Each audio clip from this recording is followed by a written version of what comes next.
Or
Oops. Let me fix my camera real quick.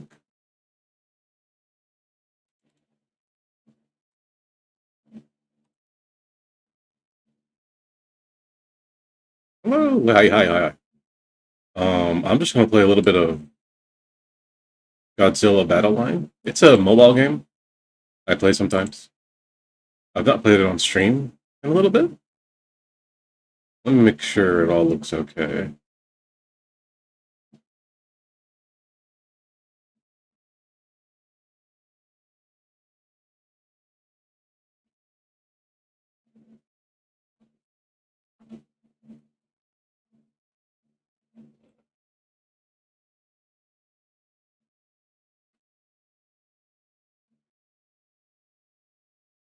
Alright, now it looks okay.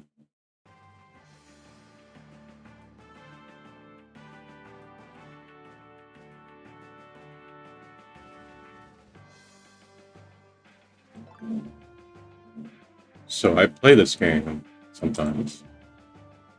I think it's fun. I like it. It's very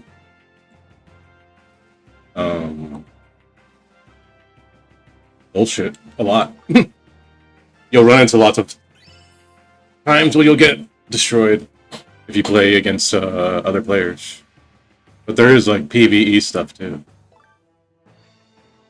I like the PvP stuff more though. But some people like the PvE, the egg battles and that stuff. What's in my Gazi box? Oh boy!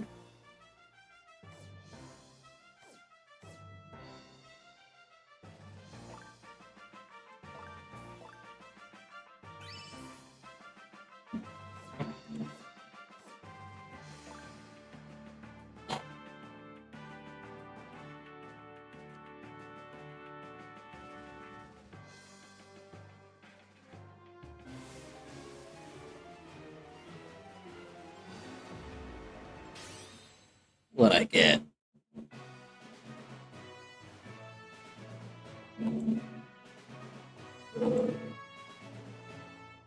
The usual.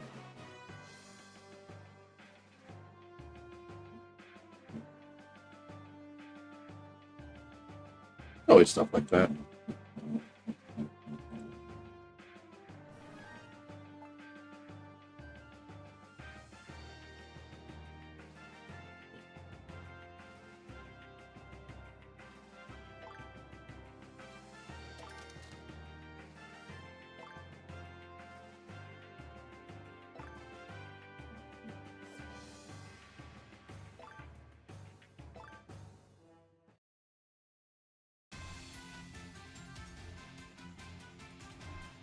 What will we get?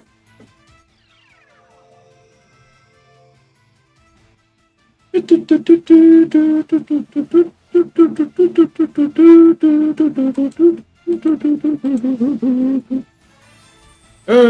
same bullshit.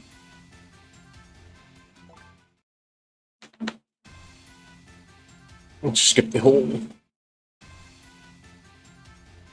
fucking Godzilla's original form in the Heisei era, I think.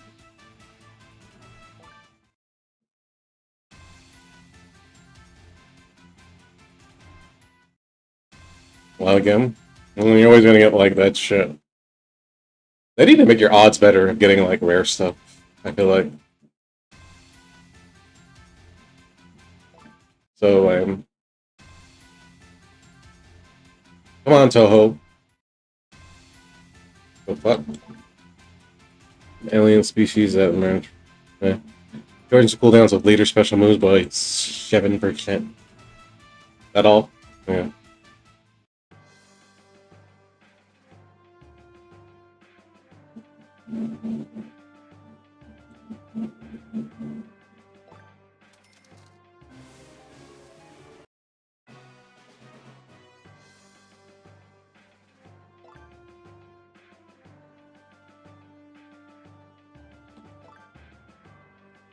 Hmm.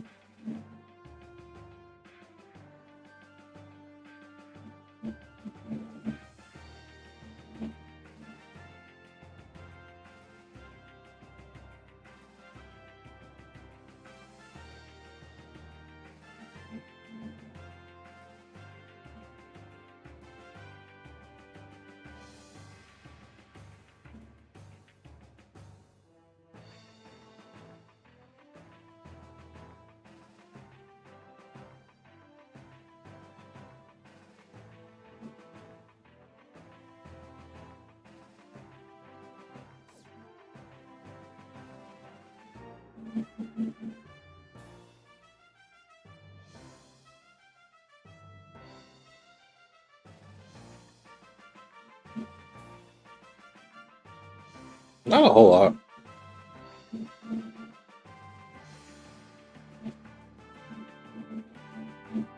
Let's get the challenge support back, I guess.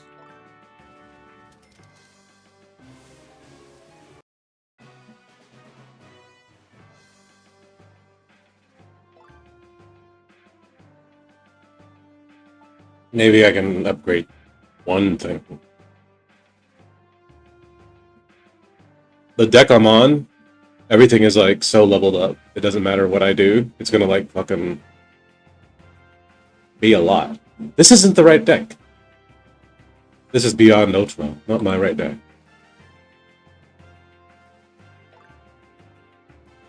Get me off this shit. Bitch. Bitch ass. Get off shit. Oops. I was so angry, I closed off my fucking thing. My bad. In your anger, you killed her. No!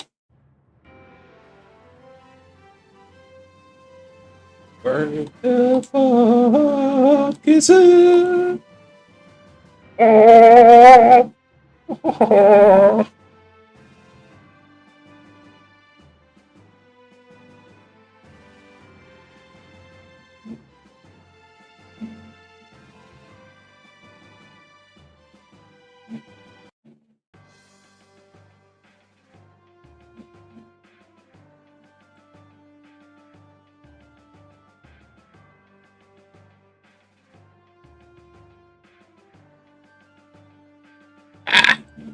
There it is. Okay. What? The fuck? How do you change the decks? Oh.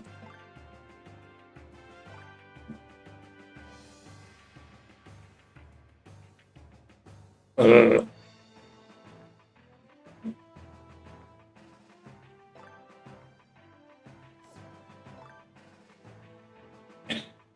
These are battle memories. They basically give your deck buffs.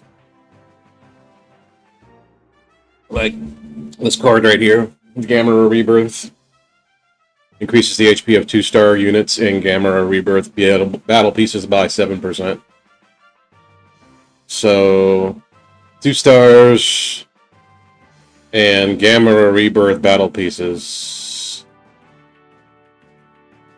get more, fuck. Why is it only... Oh, I see. I was trying to scroll down. It's not like I was just trying to see. Anyway. Yeah, more HP. Shit. It helps more my 2-star units, because I don't think I have a lot of Gamera pieces. A lot of Gamera... oh, I don't have any Gamera in here. Wait. This isn't the right deck.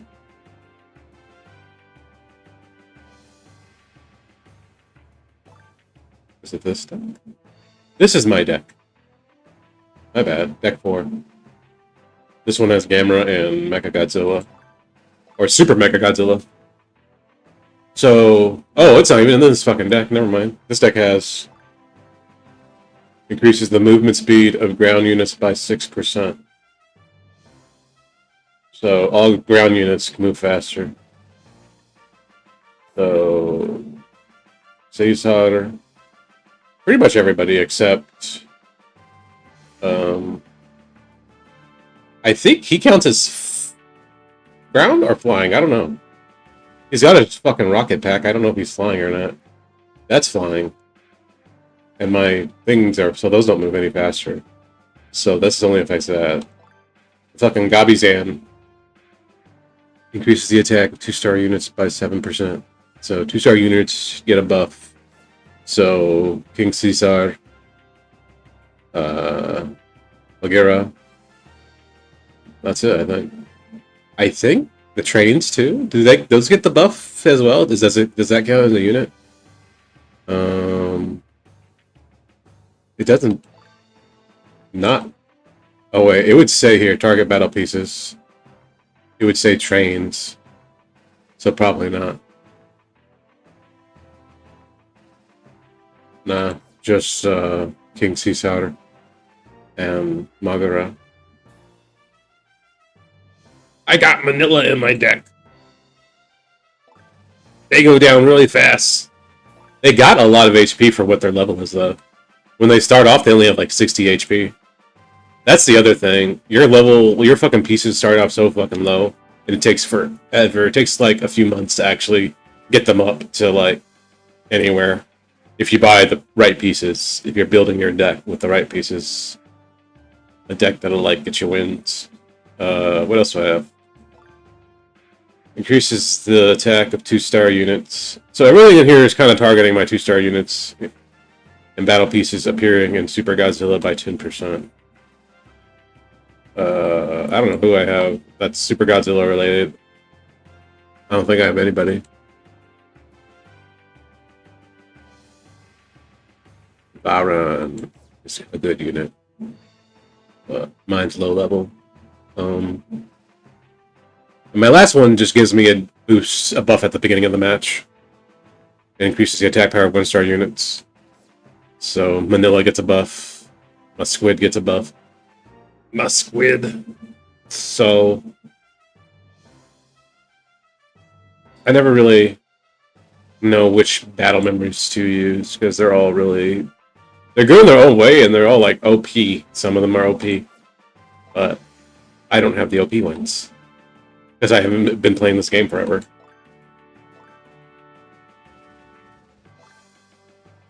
I don't even know what to do. I didn't even know.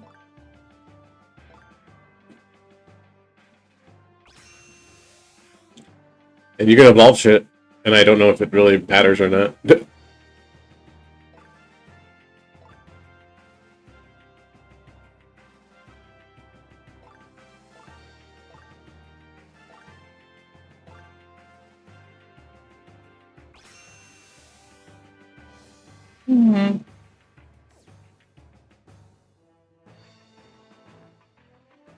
I might make a new deck in a bit. I don't know. Let me level somebody. This supposed to be good. I should level them. But let me see somebody that's actually in my deck at the moment. Magura? Magura is usually really good for me.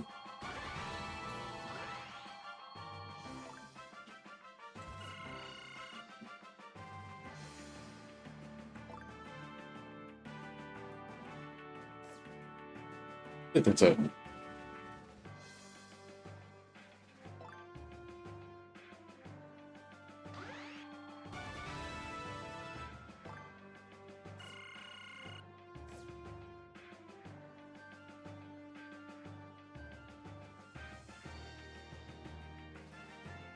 Studio's kind of funky. And I could actually make a deck right now. Let me go to Team Trash. Or a deck that looks like I'm not working with it. This looks like a dumb deck. Yeah, let me remove some people.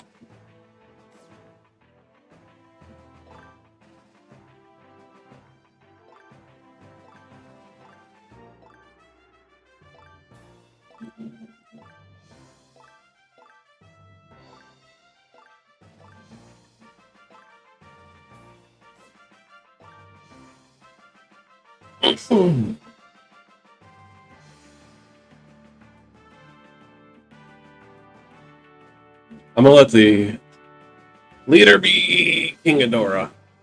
They're really good. You get an ace. Your ace will usually give you an extra level. So it'll buff up like any unit, basically, for your ace. It's not that game-breaking, but it can just kind of, excuse me, give you sort of an edge depending on which unit you use.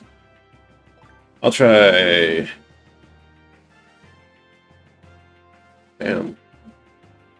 And they'll give you units that are like already leveled sometimes. Yeah. In this case, depending on the event. Yeah. Excuse me.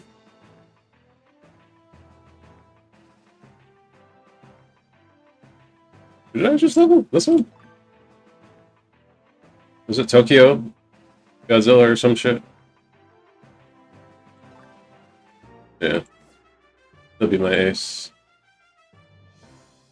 Then I'll throw on some stuff that I just usually like having. Like trains. Where are the trains? Trains are always really good. Trains will take out like everyone, your opponent's battle, like their stations and shit, their factories or energy shit, refueling stations. Where the fuck is the trains? I just passed it. Shit. I keep passing it. Shit. I'm so blind. There it is. God damn it.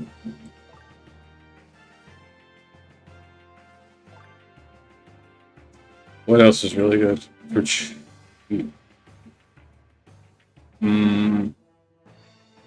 Super Godzilla is good. I'll make this kind of a sniping deck too. Basically, just kind of have shit that can pick off others anywhere on the map. Magura's good. And this is my personal taste. Who works for me.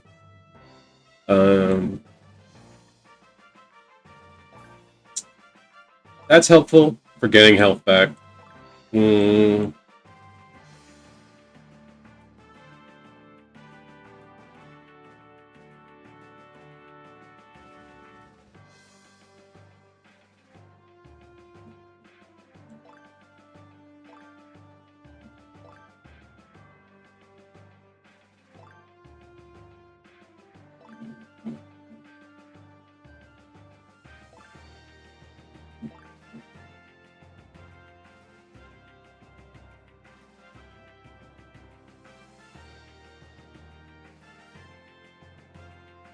No.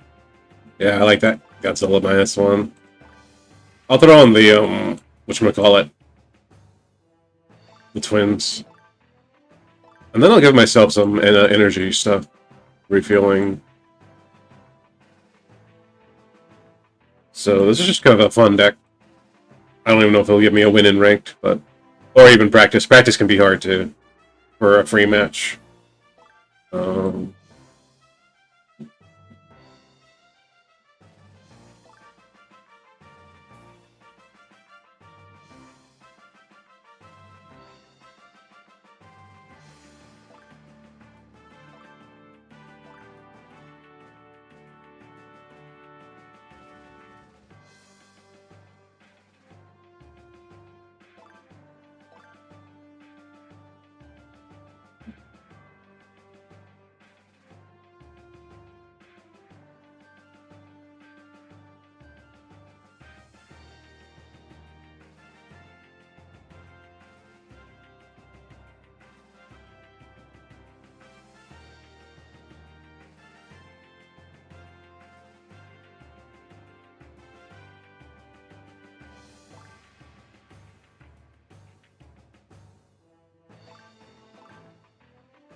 Yes, you. But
for teams with one or more effect type battle pieces, increase the HP of the leader.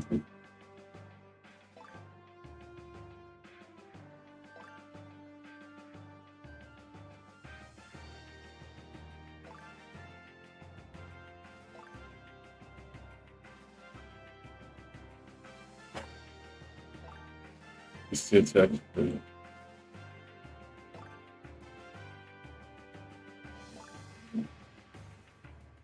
Attack.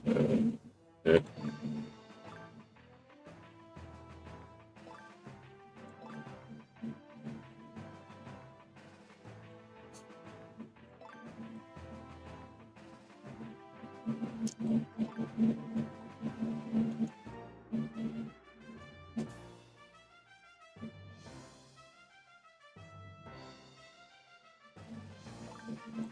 Increases the attack the leader by 50%.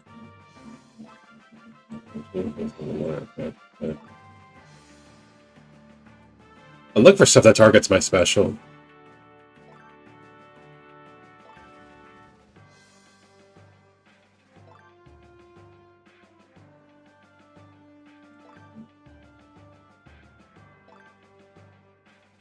I thought I had more than one.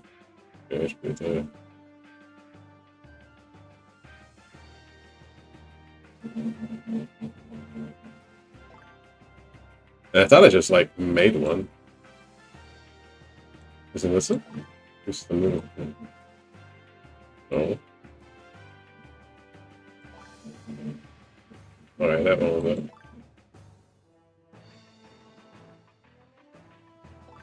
So this is the USB.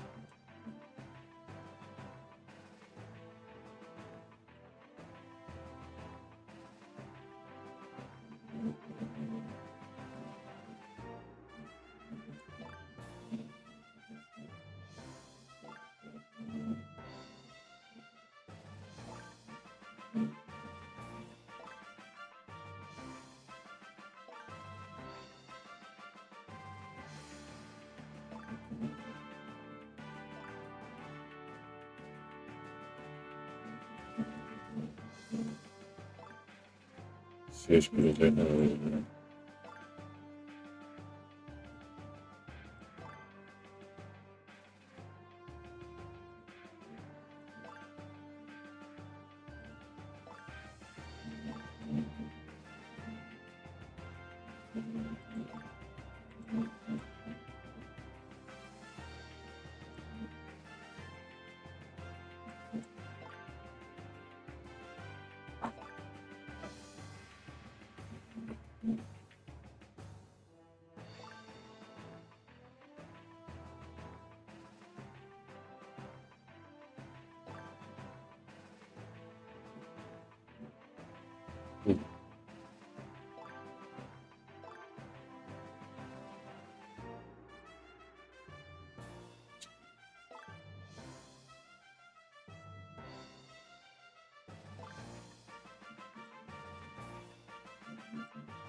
I guess that.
Dang it.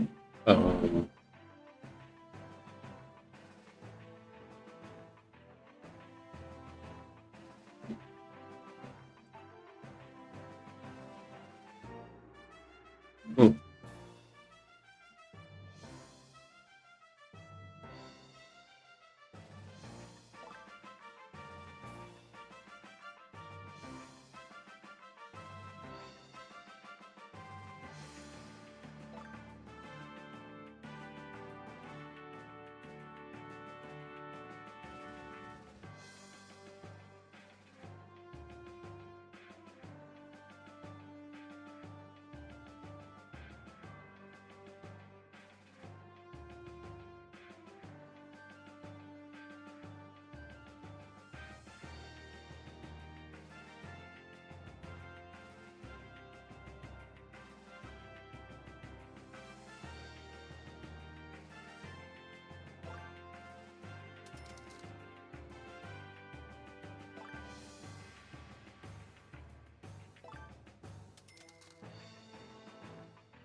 Oops.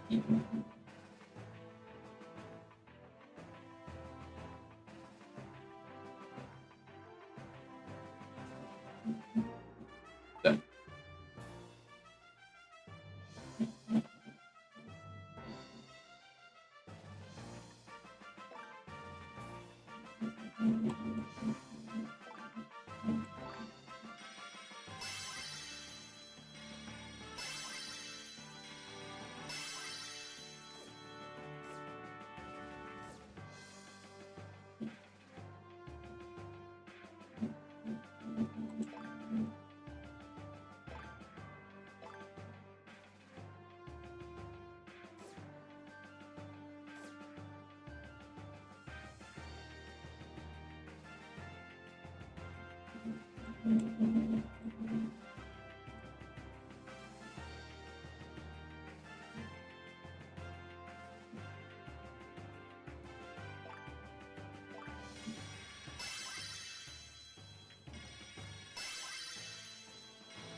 Let me go ahead and get the rest of that. Those points. Might as well.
Alright, let's try. I might try a free battle.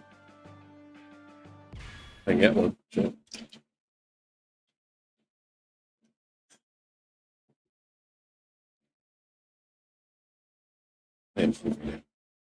Ah, damn it.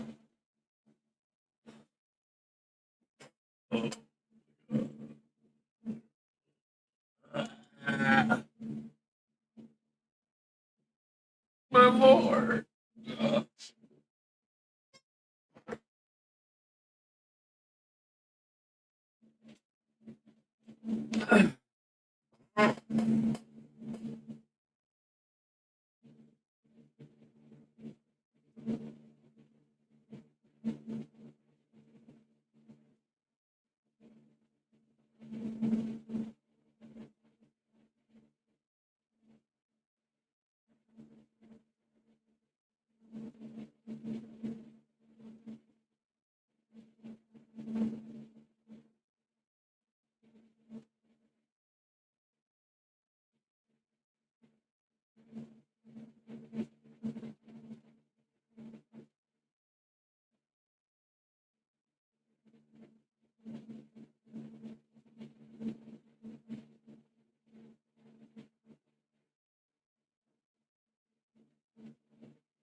No. Shit. Nobody really good at the moment.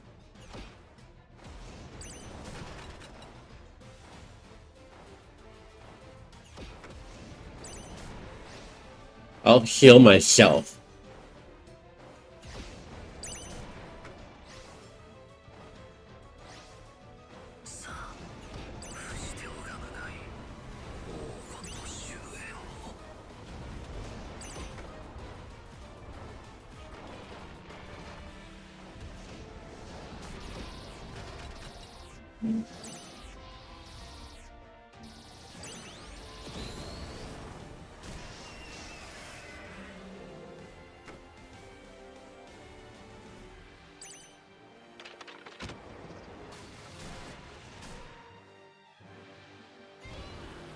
That fully destroy it, which sucks.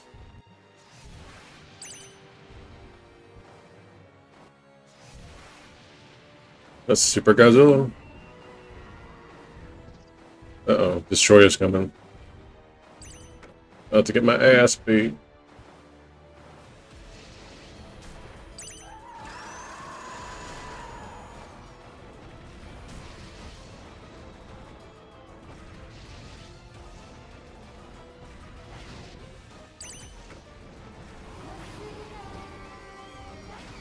Mothra! Help, Mothra. I mean, Mothra's fairies.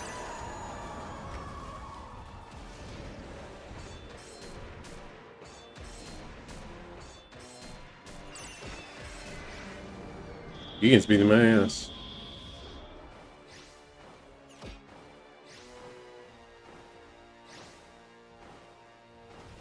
Hmm.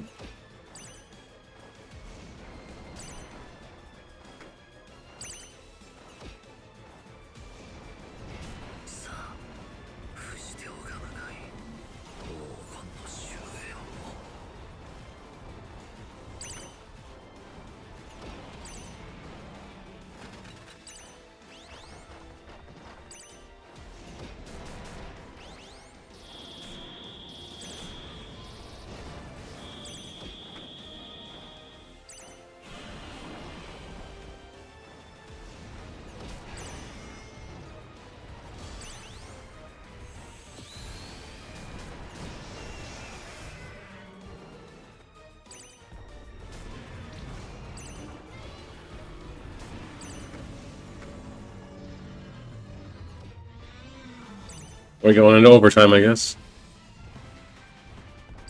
I'm gonna lose, but I'll try. Shit. It's really hard to really do anything right now.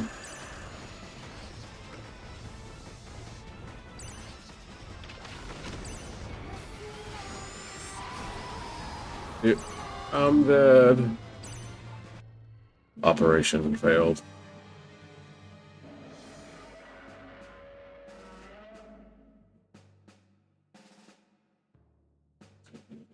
So let me make some changes to the deck.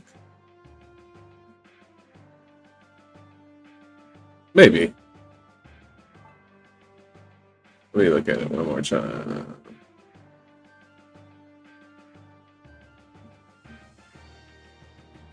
What does this unit do? After deployment, its stats are boosted by 3 stages, depending on the number of times the opponent deploys those abilities.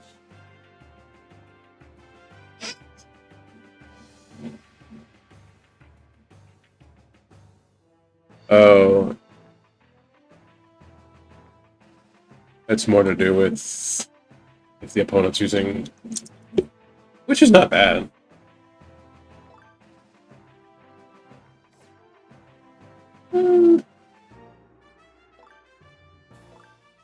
Might want to get different. Nice. Let's do...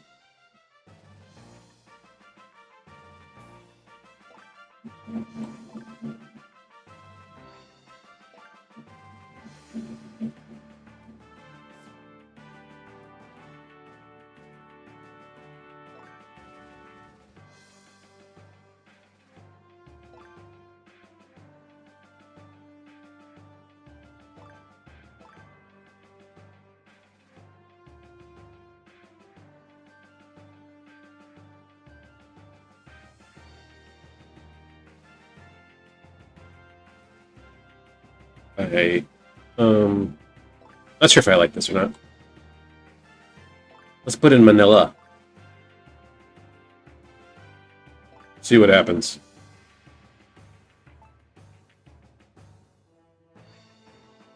I'll try a rank match this time. Rank matches you get much faster than free. Free sometimes takes forever to get.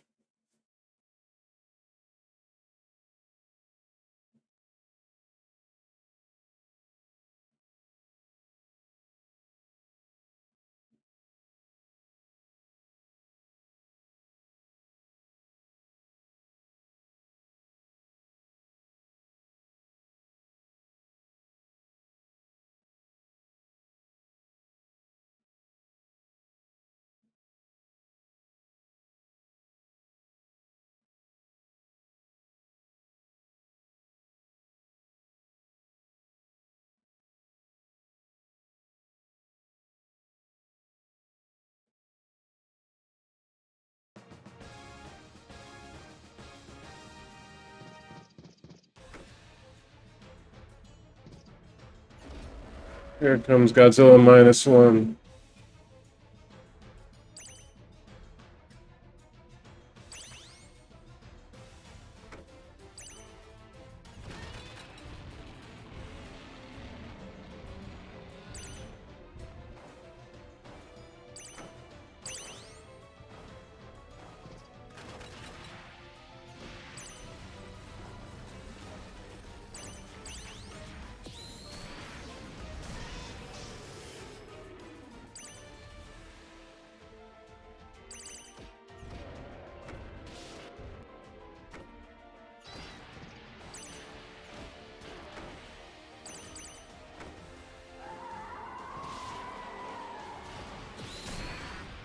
But GG.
I probably lost.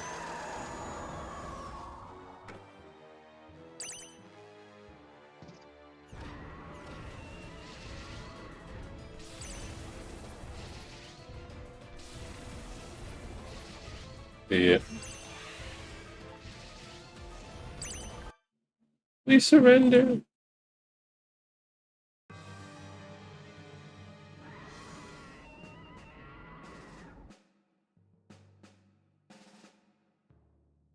That happens a bunch. You lose a lot, you win a bit, lot, or you win a bit.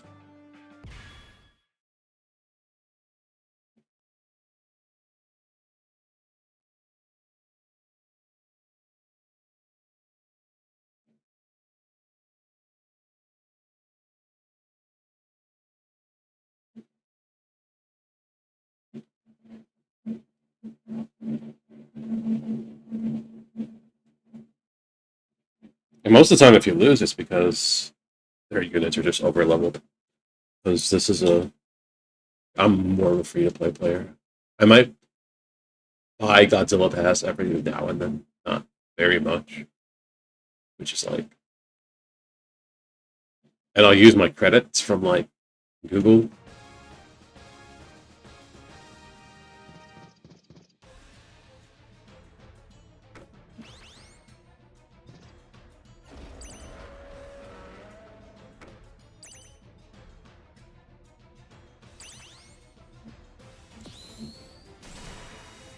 Out.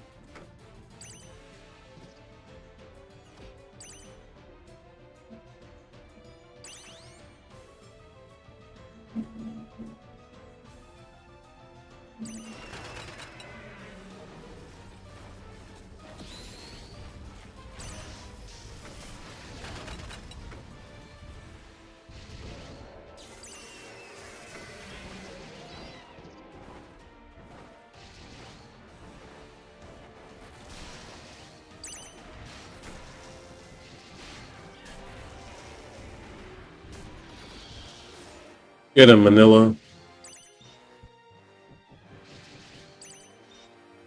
Look at Manila use their smoke beam or smoke rings. Oh, they had a fucking Maguro, Manila. Manila's taking them. Shit. Manila's a little tank sometimes. Oh my god. Manila fucking survived Magura. That is fucking insane. But that's only because probably my Manila's really leveled up. Manila's terrible at first, but when you level him up, he'll get more HP. And he can be a little tank. He won't be doing a lot of damage. His little smoke rings can't do a lot of fucking damage. They do stun for like a split second. But sometimes the enemies have resist stun abilities, so... I think Manila's underrated. I think some people place Manila pretty bad. Or pretty low sometimes. I don't think Manila's garbage. I used to think Manila was garbage, but... once... I mean, it's like a lot. It's just like this for all the pieces. They're all kind of good in their own way. I love Manila. Revenge of Godzilla was like my first, like, Godzilla movie I watched. Or, All Monsters Attack? Is that what it's called? I think so.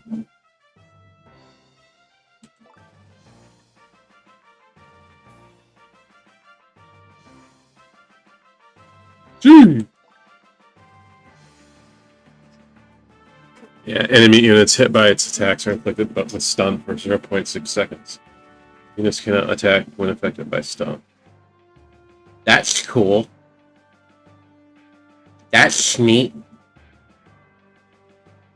I'm gonna bio break real quick, and I'll be right back.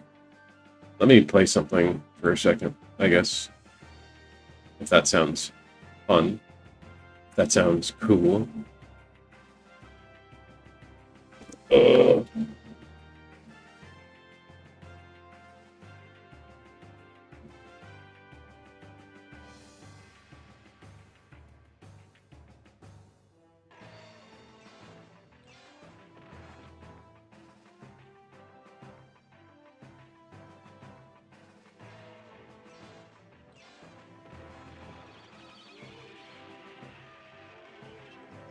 1969's All Monsters Attack, directed by Ishiro Honda. 1969 was a significant year. The United States landed on the moon, the Miracle Mets won the World Series, the New York Jets won the Super Bowl, and if they ever win again, I probably won't be around for it. And what a lot of Godzilla fans consider the worst Godzilla movie ever was created. All Monsters Attack. My first encounter with this movie was when I was sick as a child staying home from school. I was falling in and out of fever dreams while staring at my little TV with a movie called Godzilla. Alright, I'll BRB. I'm gonna mute the mic for a second. This was the US title for All Monsters Attack. But now as an adult, I finally watched the original Japanese version with subtitles. Does it make a difference? Turn it off. Turn it off. Turn it off! Yeah, if only because the English dubbing is laughably bad in the US version, so at least the Japanese version doesn't have that issue. But ultimately, this film is hated by a lot of Godzilla fans, with a small contingent of folks feeling differently, or at least pointing to the movie's themes and earnest social commentary. After Destroy All Monsters was released in 1968, the likelihood of another Godzilla movie seemed slim, and if another one was produced, it would not be like the ones fans were accustomed to. Movie critic David Callett described the state of the Godzilla brain trust in the late 1960s. Tsuburaya was on his deathbed, receiving honorary credits on films he never touched. Cinematographer Hajime Koizumi and assistant director Koji Kajita, both important collaborators of Ishiro Honda's, had been fired. Shinichi Sekizawa openly complained he had run out of ideas. Honda had lost interest as the films had become increasingly ridiculous. Without the prestige value that Godzilla films once commanded, access to A-list movie stars had dried up. Competition from TV and other studios had splintered the monster movie audience. Partnerships with major American media companies like Columbia and AIP ended, shutting off a critical source of capital. In short, the potential revenues that could be reasonably anticipated from the release of a new Godzilla movie were now too small to justify the expense of making any more. One of the plans that was kicked around during the production of Destroy All Monsters was the possibility of a Godzilla cartoon series, most likely inspired by the success of the King Kong show. Toho would reach an agreement with Filmation with the intention of filling a 30-minute time slot and an eventual movie tie-in, but the deal would fall apart. With Toho trying to figure out what to do next, if anything, with their famous giant monster, it would be something Daiei Films did in 1968 that came to Tanaka's mind. In 1968, Daiei wasn't doing well financially, so when they shot their fourth Gamera film, Gamera vs. Virus, they decided to use footage from previous movies in some parts. All their movies with the giant turtle were low-budget affairs, but this one, oof, they spared every expense with a budget of only 20 million yen. They had agreed to cast an American child as stipulated by their contract with AIE TV, but they couldn't find any American kids who could speak Japanese, so they cast Carl Craig, the son of a US military member stationed in Japan, despite the boy having no acting experience. The movie is told from the point of view of two children, and as David Khaled said, it feels like it was written by kids too. Whatever you think of the movie, it was this super low-budget approach that intrigued Tanaka, and he would ask Sekizawa if he could write up a script based on bits and pieces of other Godzilla movies. Sekizawa said of course, and so set in motion All Monsters Attack. I should note that some accounts point to Sekizawa, not Tanaka, having the initial idea of using old clips to comprise the movie. The first draft for All Monsters Attack was submitted on September 17, 1969, and filming would begin on October 11th. Well, hold your nose, we're diving into this one. The movie begins with the title card reading Gojira, Minira, Gabara, Ora Kaiju Daishengeki, which translates to Godzilla, Manila, and Gabara, All Monsters Attack.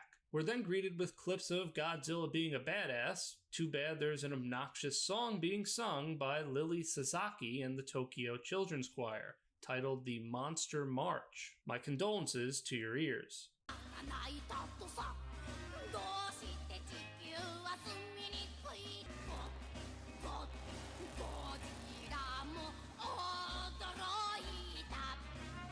This song does not play in the English version, Godzilla's Revenge, so I only recently heard this gem. The lyrics were written by Sekizawa and the song was composed by Genta Kano. But outside of that song, the score for the rest of the movie was created by Kunio Miyauchi, who was known more for composing the music for Ultra Q and Ultraman. After the Monster March, we get shots of the dreary and smoggy industrial city of Kawasaki, where our protagonist Ichiro lives. Ichiro is played by Tomonori Yazaki, and when I began making this video, I was hoping there would be something out there on Yazaki. You know, where he is today and whatever happened to him, but there isn't much. Steve Reifel tried to locate him for his book on Ishiro Honda and get an interview, but was unsuccessful.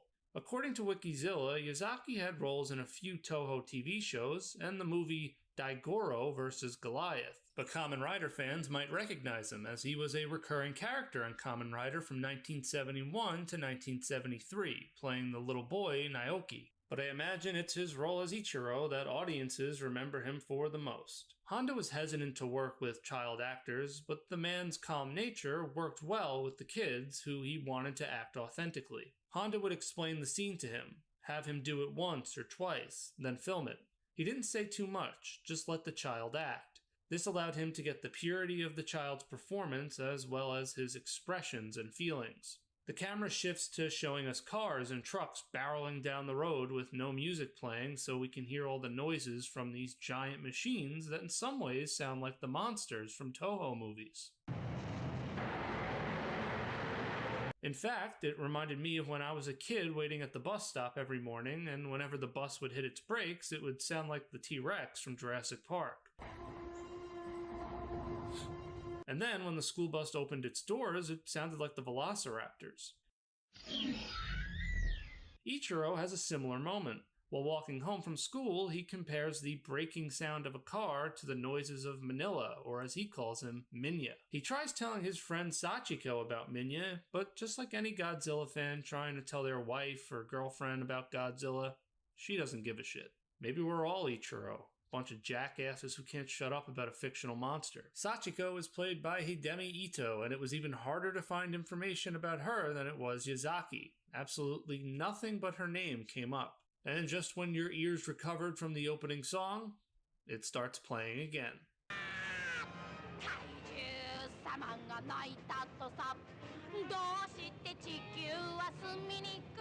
Sekizawa's lyrics are not subtle at all either. Why is Earth such a hard place to live?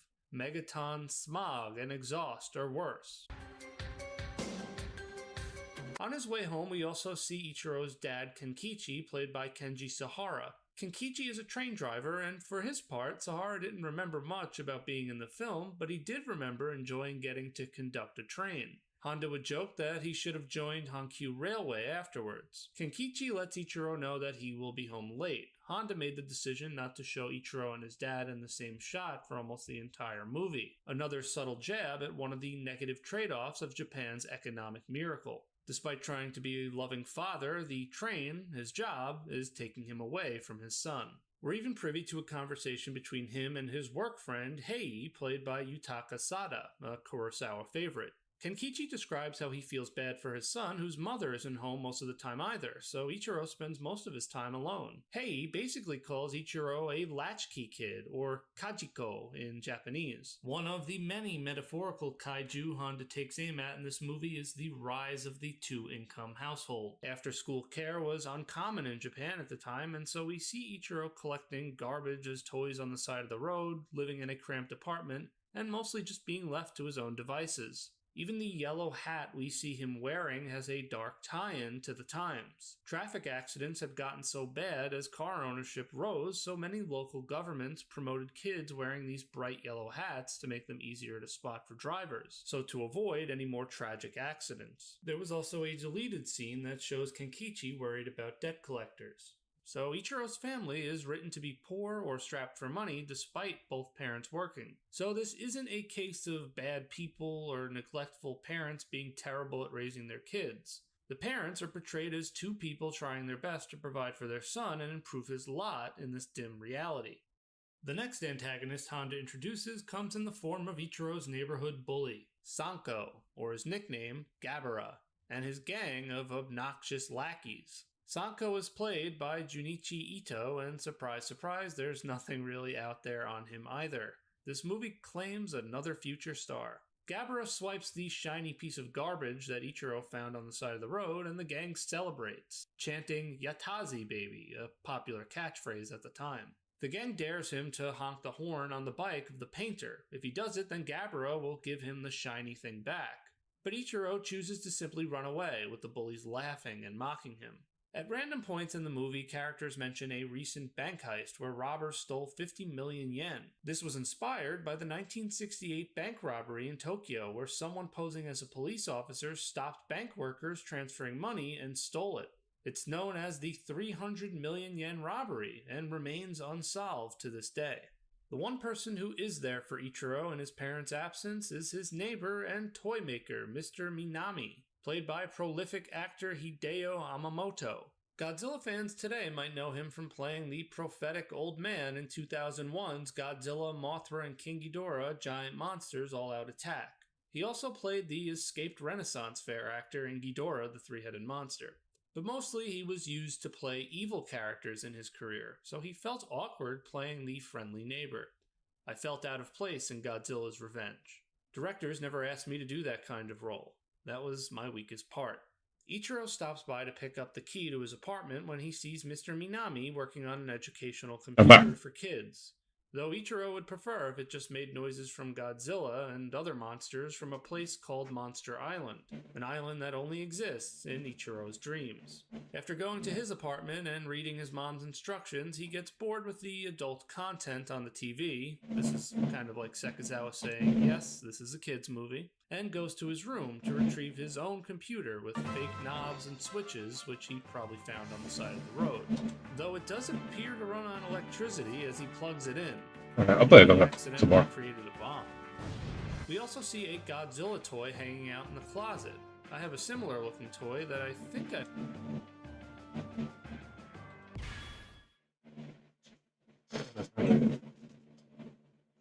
cheese wrap. It's gonna. Oh,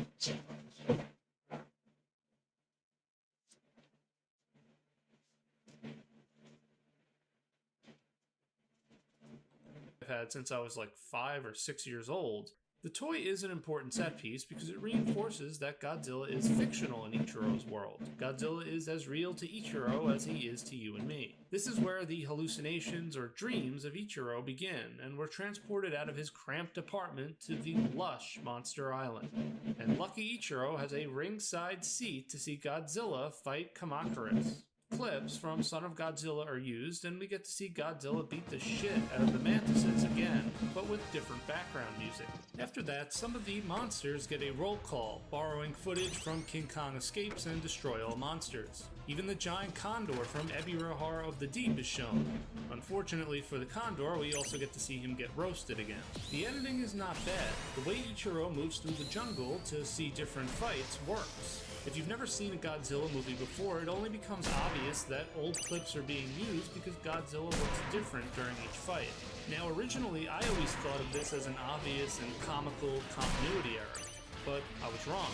As a fan of Godzilla, Ichiro has seen all the movies, and so Godzilla looking different or seeing fights we've already seen in past movies actually makes sense in the dream world. The company wanted a lot of monsters, but they told us they had no money. We decided to take on one of the social problems of that time, the latchkey kid. We set it up that the kid liked monsters, so he pretends and makes it all real. While running away from Kamakuris, Ichiro falls into a hole. Perhaps alluding to the urban density and claustrophobic crowding he finds himself in the real world. They couldn't do anything about that Super X. X. Was going to be used for this part, but I guess they thought the giant mantis worked better. Godzilla tried to take my rap. Kamakuris puppet to show the monster looking down the hole for Ichiro, one of the few new monster parts filmed. The child is then saved by Godzilla's son, Manila, or as Ichiro calls him, Minya. And Minya can talk.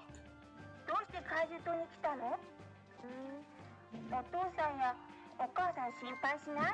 In the Japanese version, Minya is voiced by actress Midori Ichiyama, who apparently played one of the Kiloks in Destroy All Monsters. I'm just not Orion Pact. Though I will point out that some sources put the voice actress as Michiko Oh shit. Rai.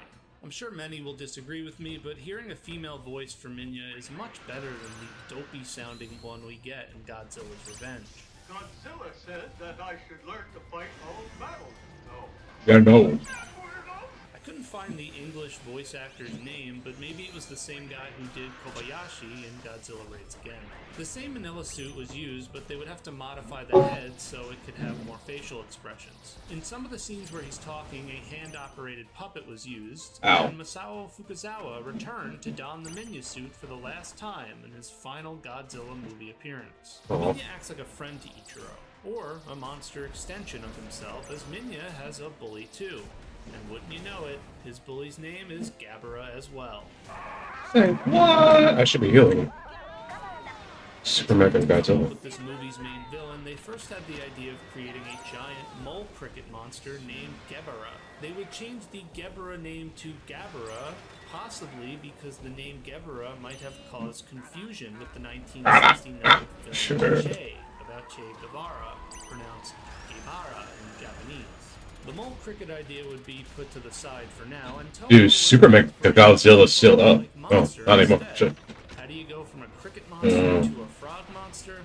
Who the hell knows? According to John LeMay's book, Megalon was set to debut in this movie, but that idea would be put in the draft folder for later use. I'm making an assumption that maybe the mole cricket idea eventually became Megalon.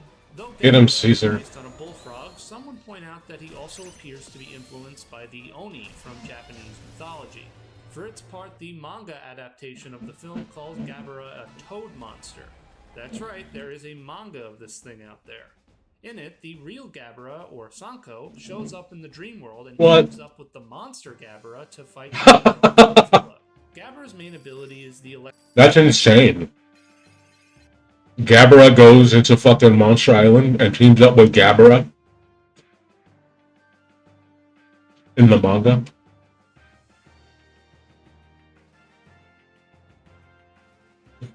That art is so fucking funny. there. In it, the real Gabara, or Sanko, shows up in the dream world and teams up with the monster Gabara to fight Ichiro and Godzilla. Gabara's main ability is the electricity that he can emit from his body, but it's probably Gabara's cackle that is the most memorable thing about this monster. This mocking laugh is mirroring Ichiro's bully Sanko and the gang of kids who laughed at him when he ran away. When it comes to bullying, there's usually two elements that the victims fear. Violence, of course, but the more common form of bullying involves being mocked and laughed at. So they succeed in making Gabara a pretty accurate allegory for bullying. The man in the Gabara suit was Yasuhiko Kakuko, and it's just amazing how little information there is around some of the people in this death trap of a movie. Keizo Toshimitsu would design Gabara, and when making the costume, he would use an old Godzilla suit. I've mentioned Mr. Toshimitsu in practically all of my Showa-era videos, so it's important I note that this was his last Godzilla movie. Toshimitsu participated in every Toho monster movie between 1954 to 1970. He would be succeeded by his apprentice Nobuyuki Yasumaru, and Toshimitsu would still work freelance and help out with Tsuburaya production projects. We learn that Ichiro's mom won't be home as she now has to work the night shift at her job, so she asks Mr. Minami to just check in on her son. Machiko Naka played Ichiro's mom, and despite having little screen time, her final scene in the movie, which we'll talk about later, is a memorable one. Later, while bored, Ichiro explores an abandoned building where he picks up some dirty headphones and happens to stumble across an ID which he takes with him. Unbeknownst to him, it belongs to one of the bank robbers who were hiding in the abandoned building. The robbers are played by Sachio Sakai and Kazuo Suzuki. Both men were experienced actors. Sakai even appeared in the first Godzilla movie and played Mr. Tako's assistant in King Kong vs. Godzilla. And of course, we can't forget to talk about this very important moment.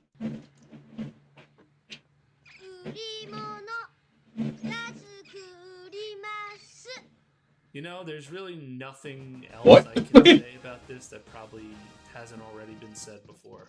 So let's just move on. After a delicious meal at Minami's place, Ichiro passes out again to visit his monster friends. There's a brief chase involving Gabara that utilizes some slow-mo with a composite of the monster on screen. He then meets up with Minya again.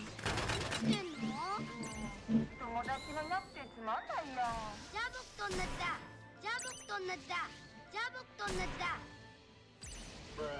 Minya explains to Ichiro that Godzilla doesn't want him up his ass all the time. So much like how Ichiro is left to his own devices, Godzilla lets Minya mostly fend for himself on Monster Island. They watch Godzilla's fight with Ebirah, and I like how they have the two get hit by one of the most powerful and evil moves of all time, Ebirah's Splash. In a smart editing move, they splice together both fights from Ebirah Horror of the Deep, and it's mostly seamless. After his battle with the giant crustacean, they then show his fight with Kumanga from Son of Godzilla. Super X soloed that. You'll notice they superimpose rocks and trees to cover up certain things. Like here, they use a painting of rocks to hide. I feel like it's not fair that is on top they can be so far distance. You fail to hide this one. The leader can't do anything. Godzilla throws the rock at Kumanga. And just like the Ebirah Splash, they have the two run away from the giant spider's webbing. Just when they think they're safe, Gabara returns again. It's here we learn that in this dream world, Minya can change sizes.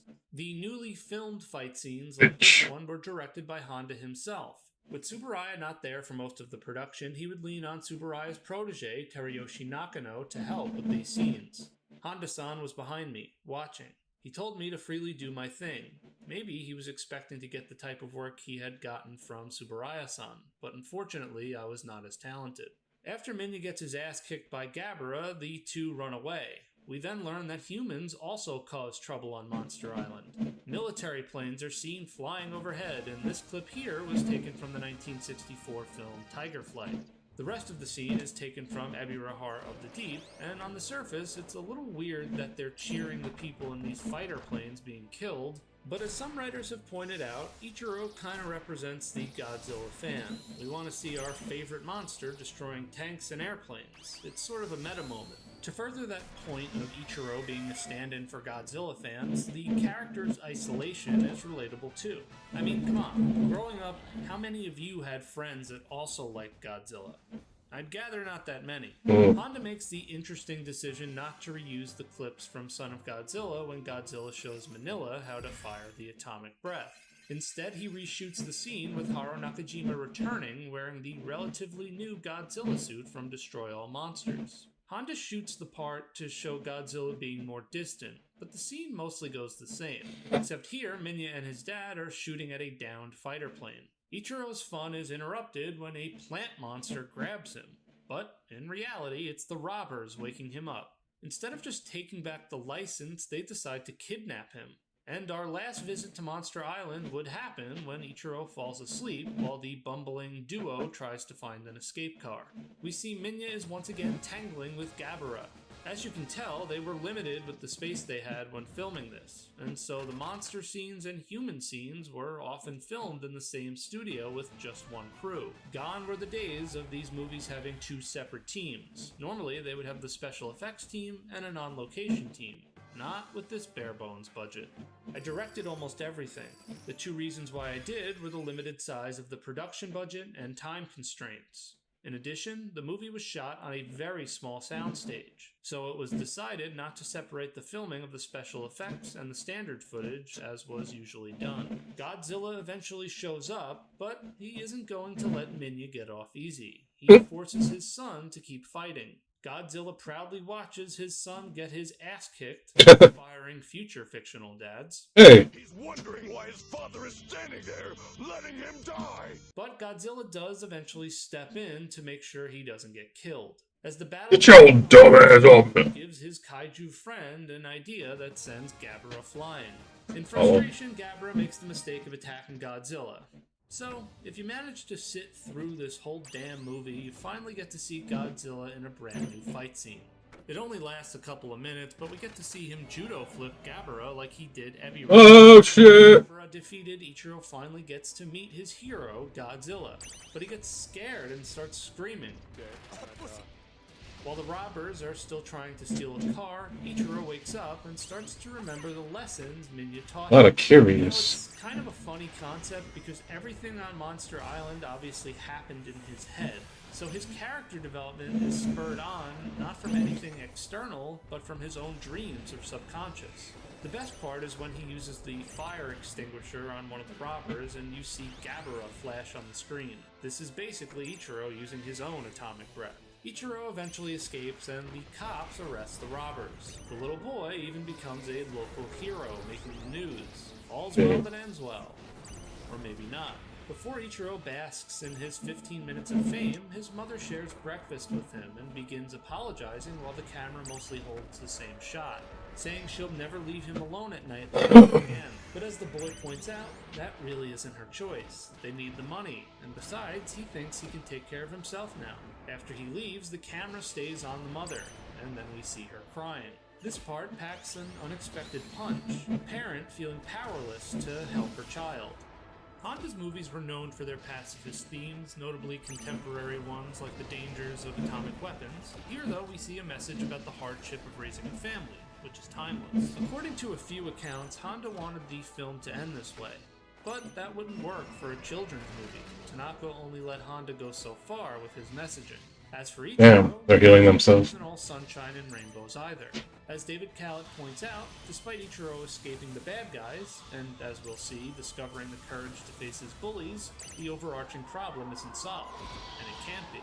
Ichiro's happiness is a form of self-delusion. He does not recognize the bleakness of his existence because he can escape to his fantasy world of Monster Island.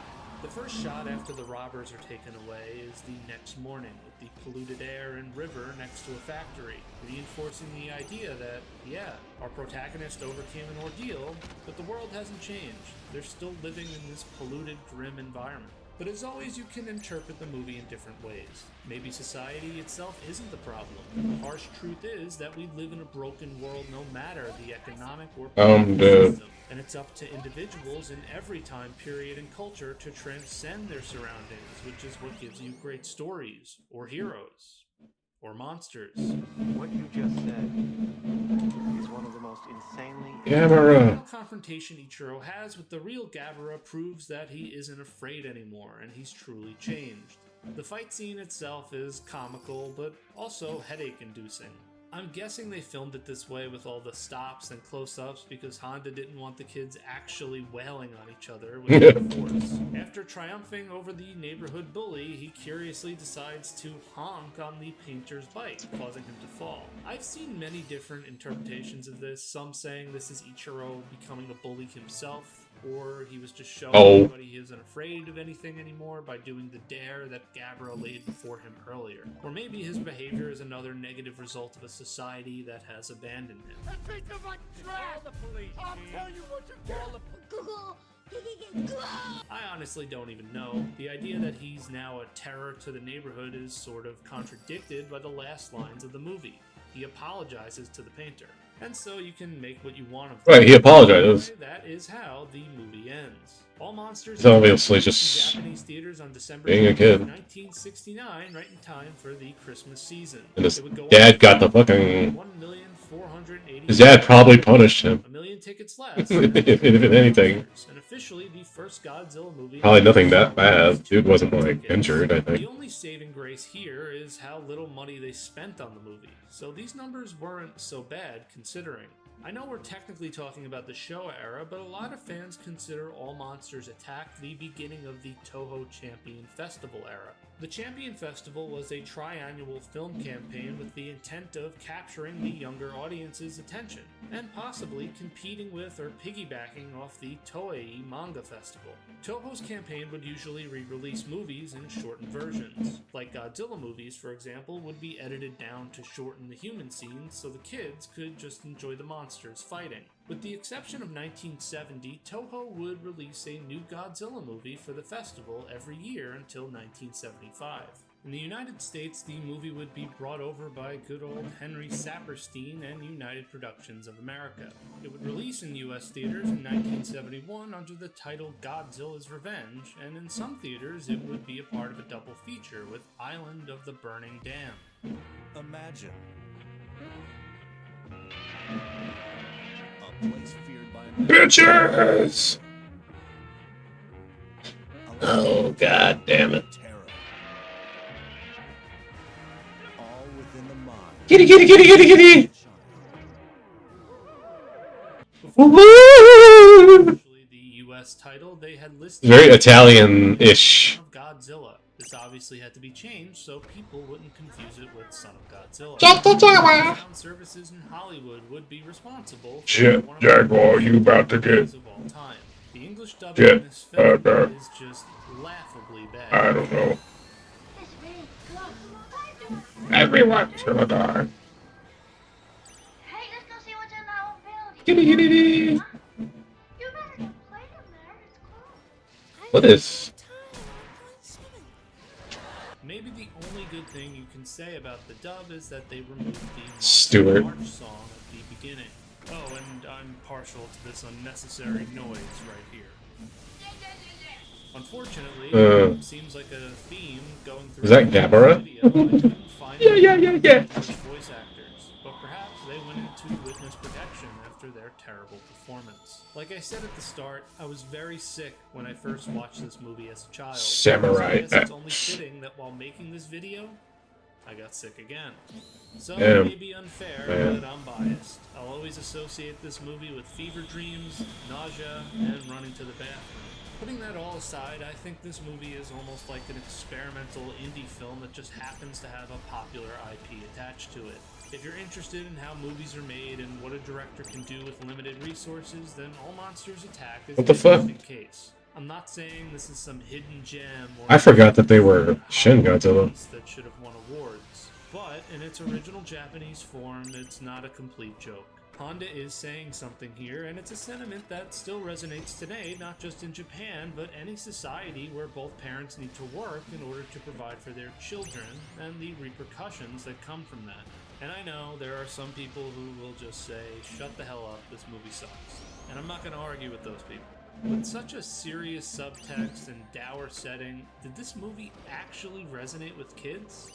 I'm doubtful. Surprisingly, out of all the movies he's directed, it's one of Honda's favorites. Now, as I mentioned, Teruyoshi Nakano had helped Honda greatly on the special effects in All Monsters Attack. Eiji Tsuburaya was mostly unavailable due to health issues, and because he was hired by Mitsubishi to oversee a special exhibit for the 1970 Osaka Expo. But he would be involved with the editing of All Monsters Attack, and he was given ceremonial credit. During production, Tsuburaya visited Honda at his home, where the two talked about a potential future project involving some of Japan's first aviators. He told Honda, "Let's make special effects films not just about monsters destroying buildings, but more fantastic and entertaining, something to give children a sense of dreams and hope."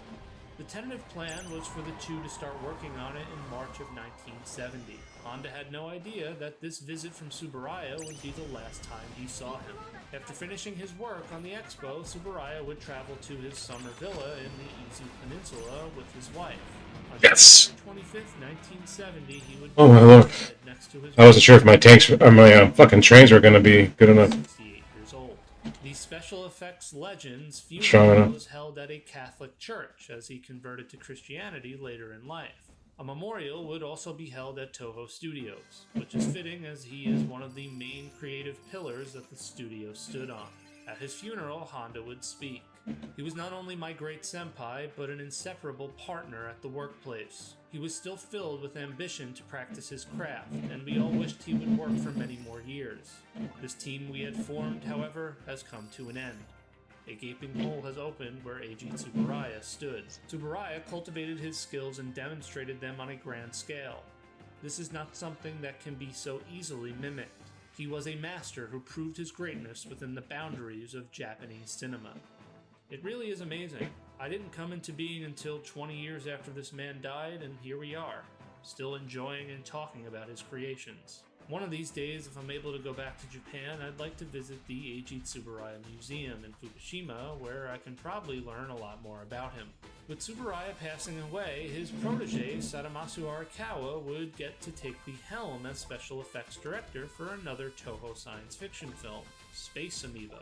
Arakawa would request that they add to the credits that the film was in honor of Who will Manila For find? reasons I couldn't find, Toho denied this request. This apparently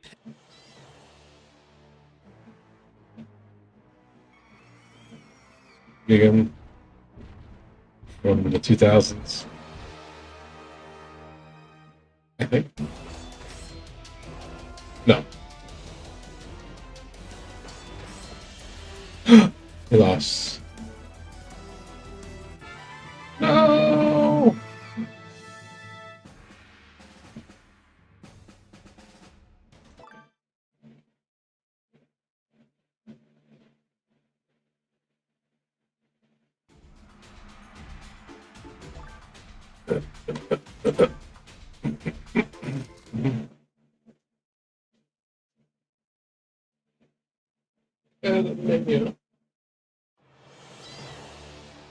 Manila! Uh-oh.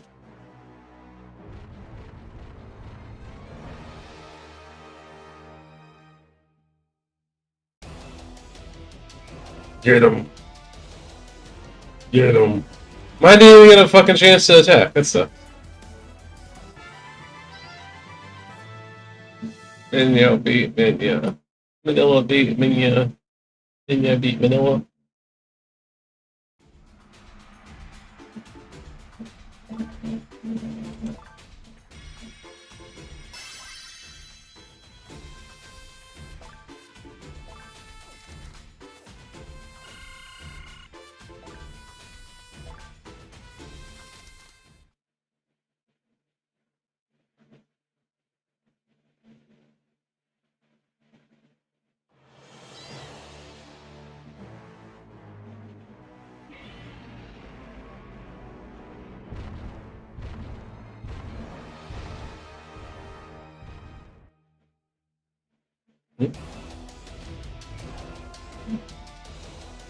Yeah. Dead. Yeah, always loses almost. It's almost random. It feels like. Try one more time because I'm low on gems now. I usually don't do showdowns.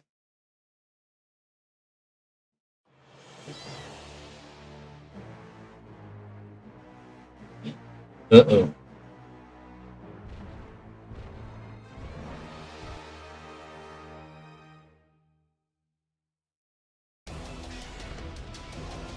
You're dead.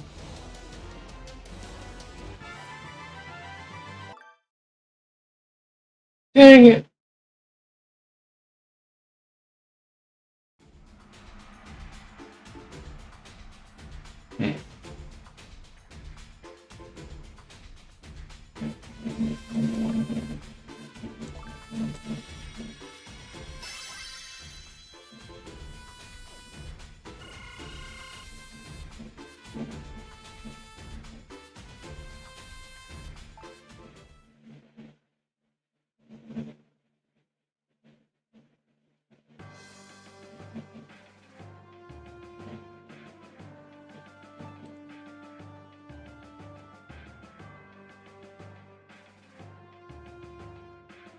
Pissed Arikawa off and he quit.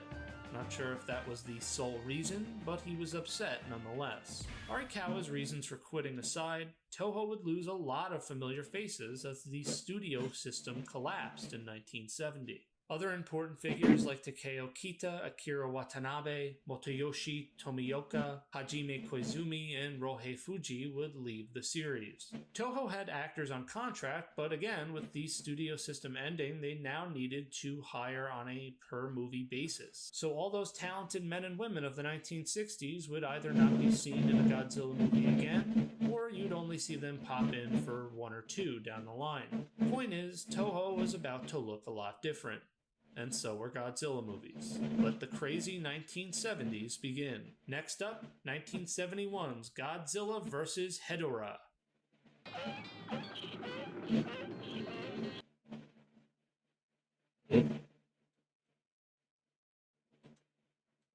What?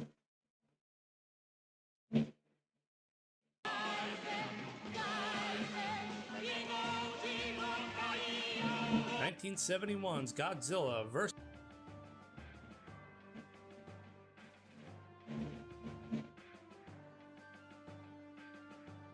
Superman began as a Depression-era power.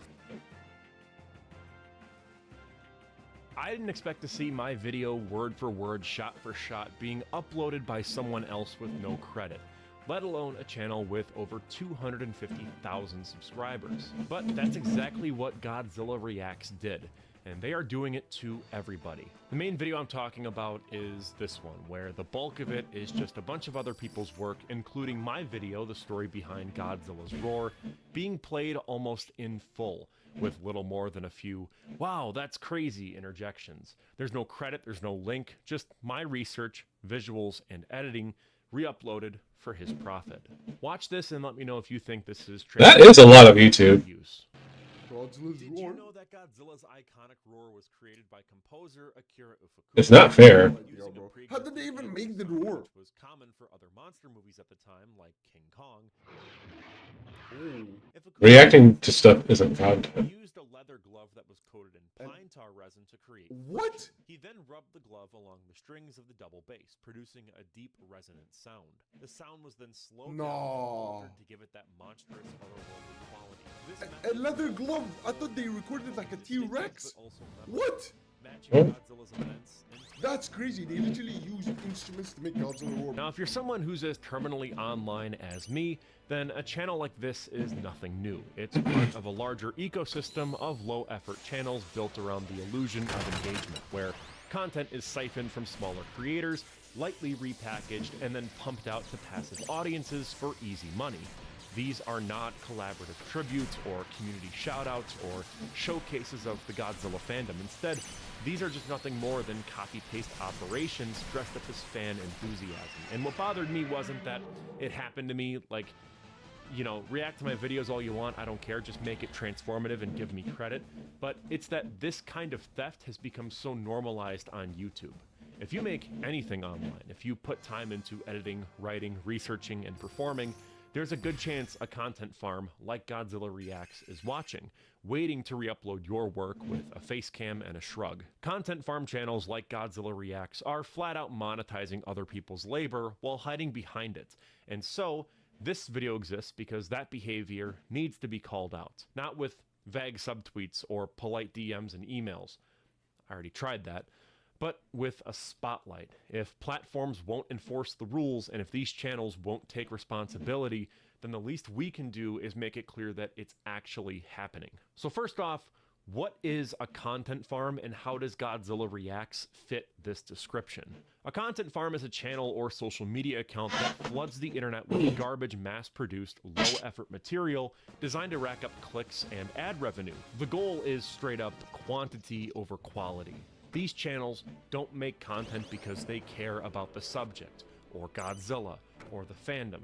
They make it because the algorithm rewards constant output, no matter how shallow or recycled it is. There are a few clear signs that you're looking at a content farm. They upload constantly, sometimes multiple times a day without any real variation in format or tone.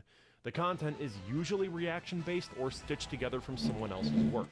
Instead of research or editing, you get recycled clips, AI voiceovers, or a camera pointed at someone making the same shocked face while a real creator's video plays behind them. What unites these channels is their complete lack of respect for the original. They don't care where the footage came from, who wrote the script, or who... Getting up the months. The work is treated like raw material to be mined for profit. Credit is an afterthought, if it happens at all, which it rarely ever does. It strips content of meaning and it reduces it to a monetizable asset. We've seen this before with stolen TikToks, meme compilations, and voiceover fax accounts. Now it's reaction channels. The only thing that's changed is the packaging. These aren't fans sharing what they love, they are middlemen making money off of content that they didn't make and barely understand. A leather glove. I thought they recorded like a T-Rex. What? The whole idea behind Godzilla Reacts is a gimmick. The channel pretends to be Godzilla watching YouTube videos. That's the hook. It stays in character and leans into a fake rivalry with Kong to push subscriptions. Help me beat Kong to 1 million subs is in the channel description. It makes the channel seem like a harmless parody, when in reality it's a front for mass content theft, as well as blatant piracy on the Patreon front, and also really weird exploitative videos and thumbnails that are directed towards children. We'll get there when we get I there. hate that. The actual videos themselves... I'm okay with, like, reruns of Godzilla porn and shit, no but editing or real I don't like people using them for They never thumbnails. contribute to anything meaningful. The entire We're using purpose of the channel is just taking Godzilla fan crazy content stuff for and playing it in its thumbnails. entirety with the occasional "bro" or a fake monster noise tossed in. There's no effort or any commentary worth listening to. And in the video that got my attention, it was my visuals, my script, and my pacing used to fill out their upload schedule. That schedule is the entire point. Since 2021, they've uploaded over 1,200 videos. That's nearly a video every weekday for 4 straight years. They aim for the 8 to 15 minute range to hit YouTube's ad thresholds, and they hit it constantly. Fan animations, lore explainers, breakdown videos, all lifted. The channel doesn't grow because people care about its personality. It grows because it's built to pump out stolen content fast enough to flood the algorithm. This has to stop. A lot of you guys keep sending me this video and I am terrified to watch it, but you This know is the what? most obnoxious thing I've ever experienced in my life. So who's even watching this slop? Children. It's very clearly children. Just take a look at the comment section. It's nothing but emoji spam, shallow meme references, and generic praise that never goes beyond surface level reactions. There's no conversations, no questions, or actual interest in where the videos came from. And most viewers aren't really thinking critically because they are not old enough to do so. That's exactly what makes this channel's model so effective. Now, I'm not making fun of kids or anything. It's just a fact, though, that the child audience that watches these videos are less likely to care about who created the original video, and they're even less likely to recognize when content is being reused without permission. Channels like this count on that. When the average viewer doesn't understand what fair use is, or why crediting a source matters, it becomes easier to profit off of stolen work. You don't get backlash when the people watching don't know anything's wrong in the first place. That lack of awareness is compounded by the tone and presentation of the channel itself. Nearly everything is stylized to look goofy and hyperactive, with exaggerated edits, cartoonish reactions, and video titles designed to bait clicks. It's the video equivalence of drinking a gallon of Red 40. But buried in that chaos are thumbnails that are flat out inappropriate. A video like "When Godzilla turns into Godzilla," very much crosses a line and should weird a lot of people out. Yes, you could say it's a meme and it's just brain rot, but it's still being deliberately shown to a child audience. It's very much crossing a line. To me, that kind of content doesn't accidentally end up on a channel with a predominantly underage audience. It's completely intentional and it's very manipulative. This is not harmless fun anymore. This is calculated exploitation. And the channel knows who it's targeting. There are so many thumbnails like this. So let's be clear about something up front. Reaction content can qualify as fair use. I'm not saying that reaction videos are all, stolen content, or I'm not saying react harder either. If a creator takes an existing work and builds on it, offering new meaning, criticism, or context, that can totally be transformative. In fact, that is the legal standard, but the purpose of the new content has to be different from the original, and it has to do more than just replace someone else's work with filler. Godzilla Reacts doesn't meet that standard. This channel isn't built on commentary or critique, it's built on duplication. These are full-length videos, animations, lore explainers, essays, fan edits. They are played nearly start to finish with no meaningful interruption. At most, you'll get a few generic phrases, a stock sound effect, or a forced joke. There's no new point being made, there's no insight, there's no interpretation, and most of the time, there's no credit, especially if you're a smaller channel. Instead, Godzilla Reacts relies on a catch-all fair use disclaimer buried in the description. That doesn't mean anything. Saying, "Contact me if you want a video removed," is flat out bullshit. How do I know this? Because I tried reaching out multiple times and was completely ignored for over a week. Thankfully, YouTube allows me to protect my own work and file a copyright claim on the video. So I did. You see, Godzilla Reacts knows that what they are doing is wrong, otherwise they wouldn't have that "contact me if you want a video removed" disclaimer. It's a way to avoid responsibility. If you're only taking content down after someone asks, you already knew it wasn't yours to use. Mind you, this is the first time I've ever copyright claimed a video on YouTube, and I hope it's the last. All I ask is that you, at bare minimum, credit me and make the video transformative.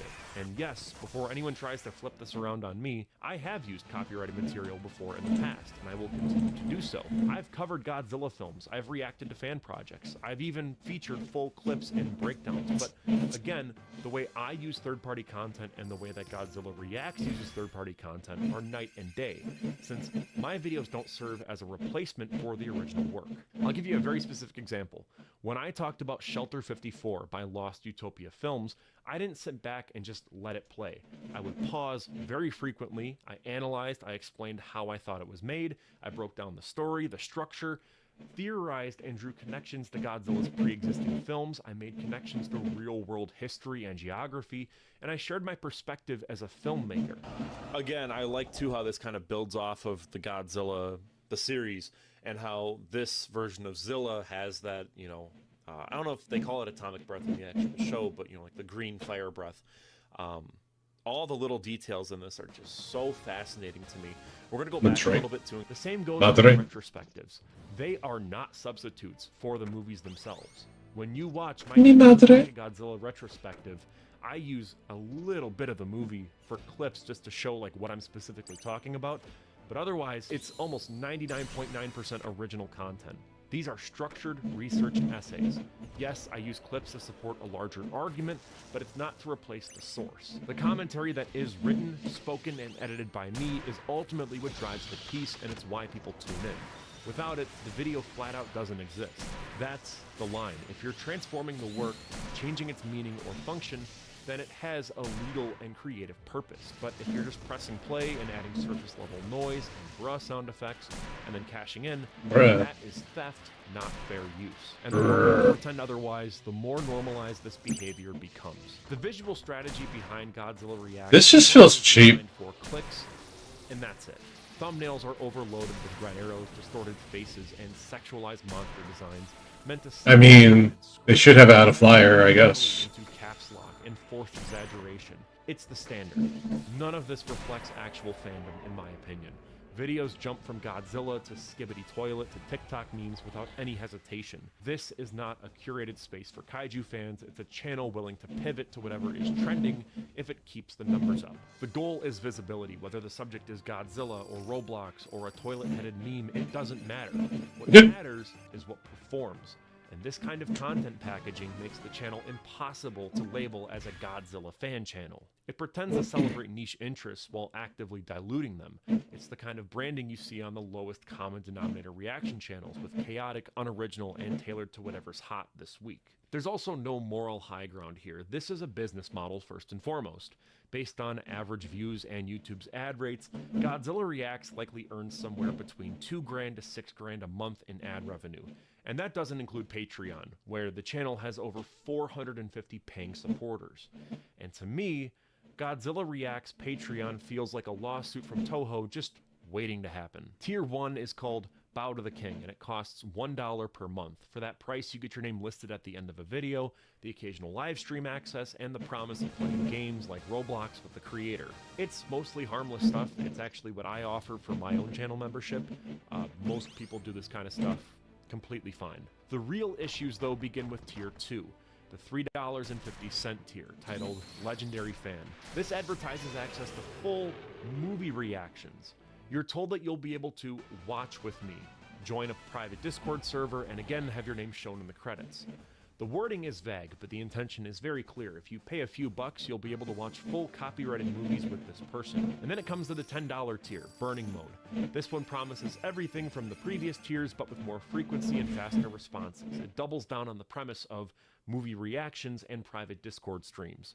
It even claims that you'll meet other titans like Ultima, Mecha, Shin, Kong, and others, as if these fictional characters are personal acquaintances. This is unhinged branding layered over what amounts to unlicensed and illegal movie distribution. If the reaction videos where he watches YouTube content already cross legal lines by playing full-length fan videos and lore essays without any transformation, then this takes it several steps further. Hosting private movie reaction streams behind a paywall is flat out piracy.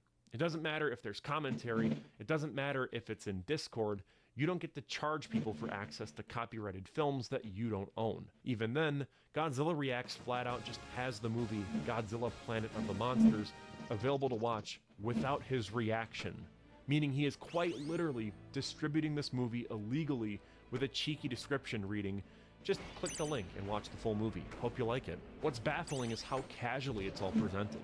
There's no effort to obscure what's being offered. It's all laid out in poorly written tier descriptions, as if nothing about it could possibly be challenged. But it can be, and it likely will be. Toho is notoriously aggressive when it comes to protecting their IP. And if this channel keeps building a business off of unlicensed Godzilla content in this manner, it is not a question of if Toho notices, but when. Among serious Godzilla fans, this channel has no real credibility. On Reddit, Discord servers, and kaiju forums, the channel is openly mocked. It's often described as content for edgy 12-year-olds, and that's putting it mildly. Longtime fans don't really take it seriously. They recognize what it is, a low-effort pipeline of recycled material dressed up as fan content. There's no real engagement with the community, the creator never participates in fan discussions, doesn't respond to thoughtful criticism, and has shown no interest in being part of the larger kaiju fandom unless they directly profit from it with a Patreon. Even when called out for legitimate concerns like failing to credit creators or uploading entire videos without transformation, there is complete silence. There's no apology, no correction, just more uploads. It's a content machine, and not a real person trying to contribute to a community that, in spite of a lot of the issues the Godzilla fandom has, it's still full of extremely talented people who don't deserve to have their work stolen by a parasite like Godzilla Reacts. Channels like this do real harm. When someone watches a reaction to your work instead of the original, you lose more than just a view. You lose potential subscribers, algorithmic momentum, and exposure to new audiences. You did the writing, the research, the editing, and the voiceover. They pressed play, and yet their video may end up performing better, simply because it landed in front of more people at the right time. Now, I'm sure there's going to be some people saying, but Godzilla Reacts is a big channel, and you should be grateful that he showcased your video. The problem is, he never credited me, and they already watched that video in full. His reaction video functioned as a replacement for my video. As a result, there's no reason for anyone to watch his video and then say, I really want to watch that Firewood Media video because they already saw it on his channel. He played it in its entirety. A leather glove. I thought they recorded like a T-Rex. What? The more reaction channels flood the platform with these awful re-uploads, the harder it becomes for small creators like myself to stand out. We get buried while someone else gets paid to react to our work. What makes Godzilla Reacts especially frustrating is how deliberately it hides behind the idea of being a fan. Is that Rodan? No, that kind of looks like the guy from... What's his name? Oh. Okay, he's dying to some random bat bro. We got Batman over here beating Godzilla. The Godzilla persona is a shield. Everything gets brushed off with excuses. It's parody, it's just for fun. I'm a fan too. These are not explanations, these are just tactics, and they are playing into the role of an in-character Godzilla YouTuber. The creator deflects criticism and dodges accountability. If you call it out, you're labeled as being petty or uptight. If you demand credit, it's seen as gatekeeping. The fan channel image softens the edges just enough to make genuine complaints like mine seem like overreactions, but this isn't harmless. It's exploitation disguised as fandom. The persona lets the channel operate without any consequences, using a fake voice and kaiju branding to excuse what would be unacceptable on any other platform or community. Being a fan doesn't give you a free pass to steal, and pretending to roar instead of respond doesn't make that any less true. So here is, I guess, my call to action. If you're a creator, start watching out to see who's using your work. Reaction channels like Godzilla Reacts thrive on your silence. They depend on the idea that no one will notice, or that if they do, they won't speak up. If your content is being uploaded in full without credit or transformation, file a copyright claim. YouTube Studio has a wonderful feature that lets you know if your work is being used by other channels. Don't let vague disclaimers or friendly personas discourage you from protecting your work. These channels count on creators staying quiet.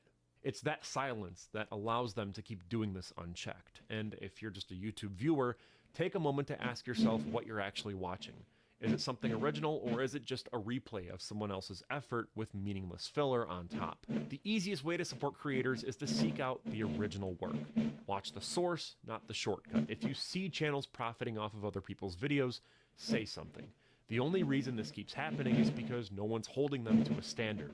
If you care about the creators behind the content you enjoy, then please make that support visible. If we want platforms like YouTube to mean anything for independent creators, we need to start drawing lines. Calling garbage like this out is not drama. It's totally necessary for the creator space, because the longer we let it slide, the more we tell bad actors that it's okay to exploit real work for fake engagement. And that is not something that any creator should have to accept. And with all that out of the way, I'm Cole McCormick. You are watching Firewood Media. Really quick, I just wanted to announce that I will be attending G-Fest in Rosemont, Illinois on Sunday, July 13th. If you are planning to go, feel free to say hi. This will be my second time at G-Fest as a creator, and I'll be walking around most of the day checking out the panels, the vendor booths, and if you see me, don't be afraid to come up and say hi. Huge thank you to our channel members. Your support makes these videos possible. If you're new to the channel, I'm currently working on a Godzilla retrospective series, and I just finished talking about every film in the Showa era. I'm also working on some Superman and Gamma retrospectives as well, so check those out too. Thanks again for watching, and I will see you in the next one. Peace out.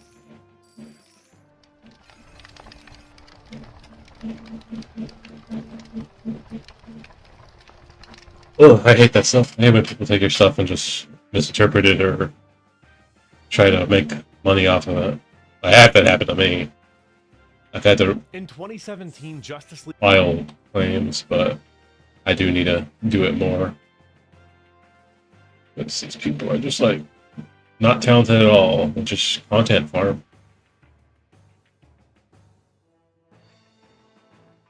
I hate them so much. I wish I could kill them.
Over the course of more than half a century that's produced 38 films and counting, Godzilla has been reinterpreted as everything from the embodiment of a nation's fears to a symbol of the planet's strength. And as we've discussed in a lot of previous videos, Godzilla has evolved across 4 distinct periods: Showa, Heisei, Millennium, and Reiwa, with the American Monsterverse coexisting alongside Toho's stop-and-start reinterpretations. But even with so many films produced over the years, there could have been dozens more. From direct continuations of previous films, to failed pitches that make even the strangest Godzilla movies seem sane in comparison, the King of the Monsters could have had a vastly different history on film. Want to know why these stories never saw the big screen? Let's take a trip through the history of the many unmade Godzilla movies.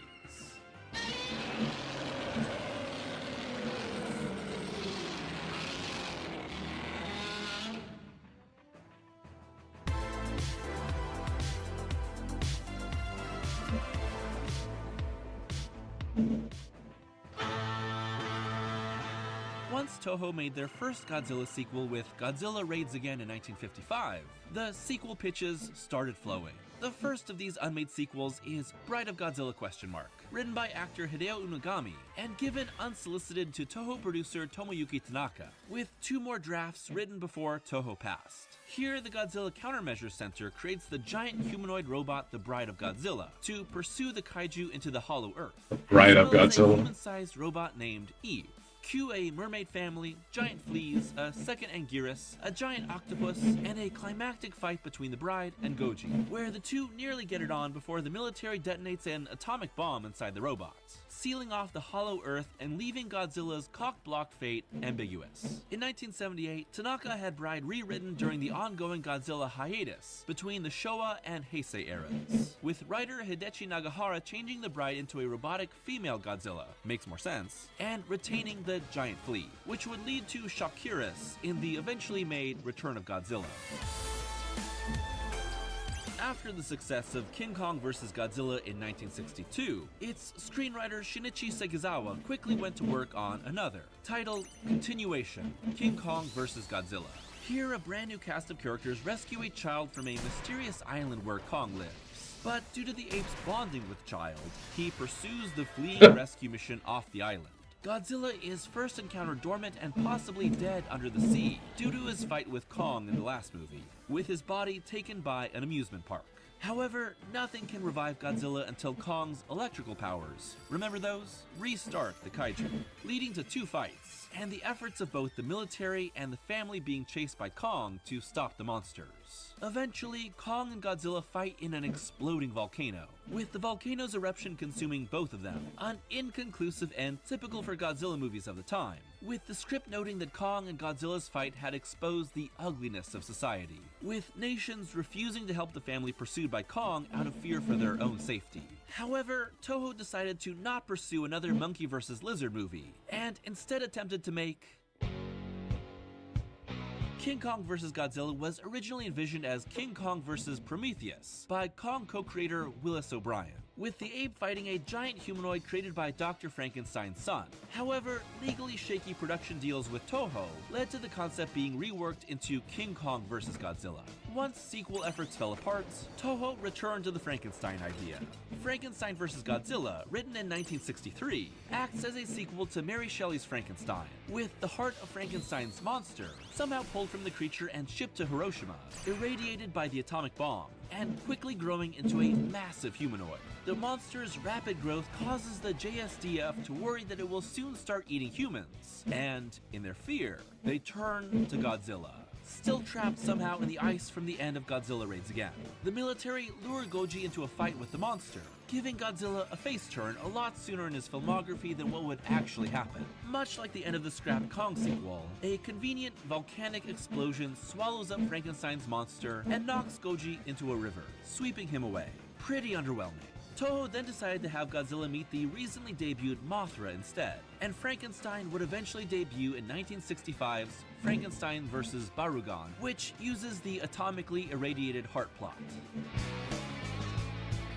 Maybe the wildest what-if in Godzilla history, Batman Meets Godzilla was envisioned as a meeting between the King of the Monsters and Adam West's Batman, at the height of his popularity, acting as a sequel to West's '66 movie at a time when Batmania hit Japan and led to local manga interpretations. With both Toho and William Dozier, the man behind the Batman show, eager to make the crossover happen, two proposals were created, one from Japan and one from the US. The Toho proposal by Shinichi Sekizawa is unavailable, but Dozier's story has Batman, Robin, and Batgirl travel to Japan to stop a mad scientist who claims to control the weather, but in reality, puppets Godzilla through his mastery of robotics. Batman's antics in Japan include a kabuki show samurai fights, evil robots, a foot chase with Batman and Robin naked except for their masks, and Godzilla falling in love with Batgirl like a King Kong knockoff.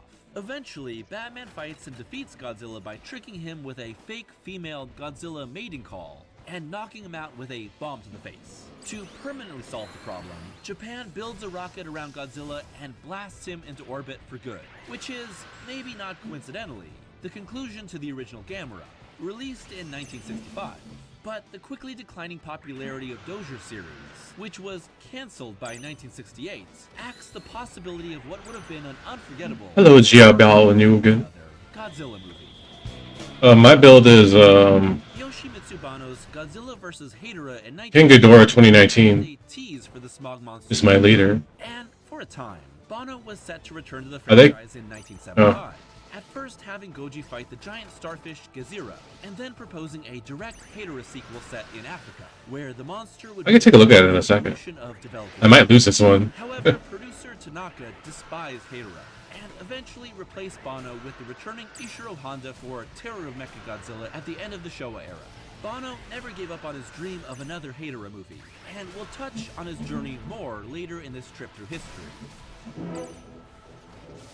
Beginning in 1970, I kind of fucked up. Tsuburaya Productions, most famous for Ultraman, planned Godzilla vs. Red Moon. Operation The failed. arrival of two new kaiju, Red Moon and Erebus, ambiguous flying dragon creatures, who mate and give birth to an offspring, Halfun. Unfortunately, the baby is kidnapped by an evil business and dies in the process. This Kind of messed deck, up. Baby kaiju are safe in Godzilla movies. Cue a rampage by the parent monsters and the Yeah, arrival I'm using one of their Zero phase.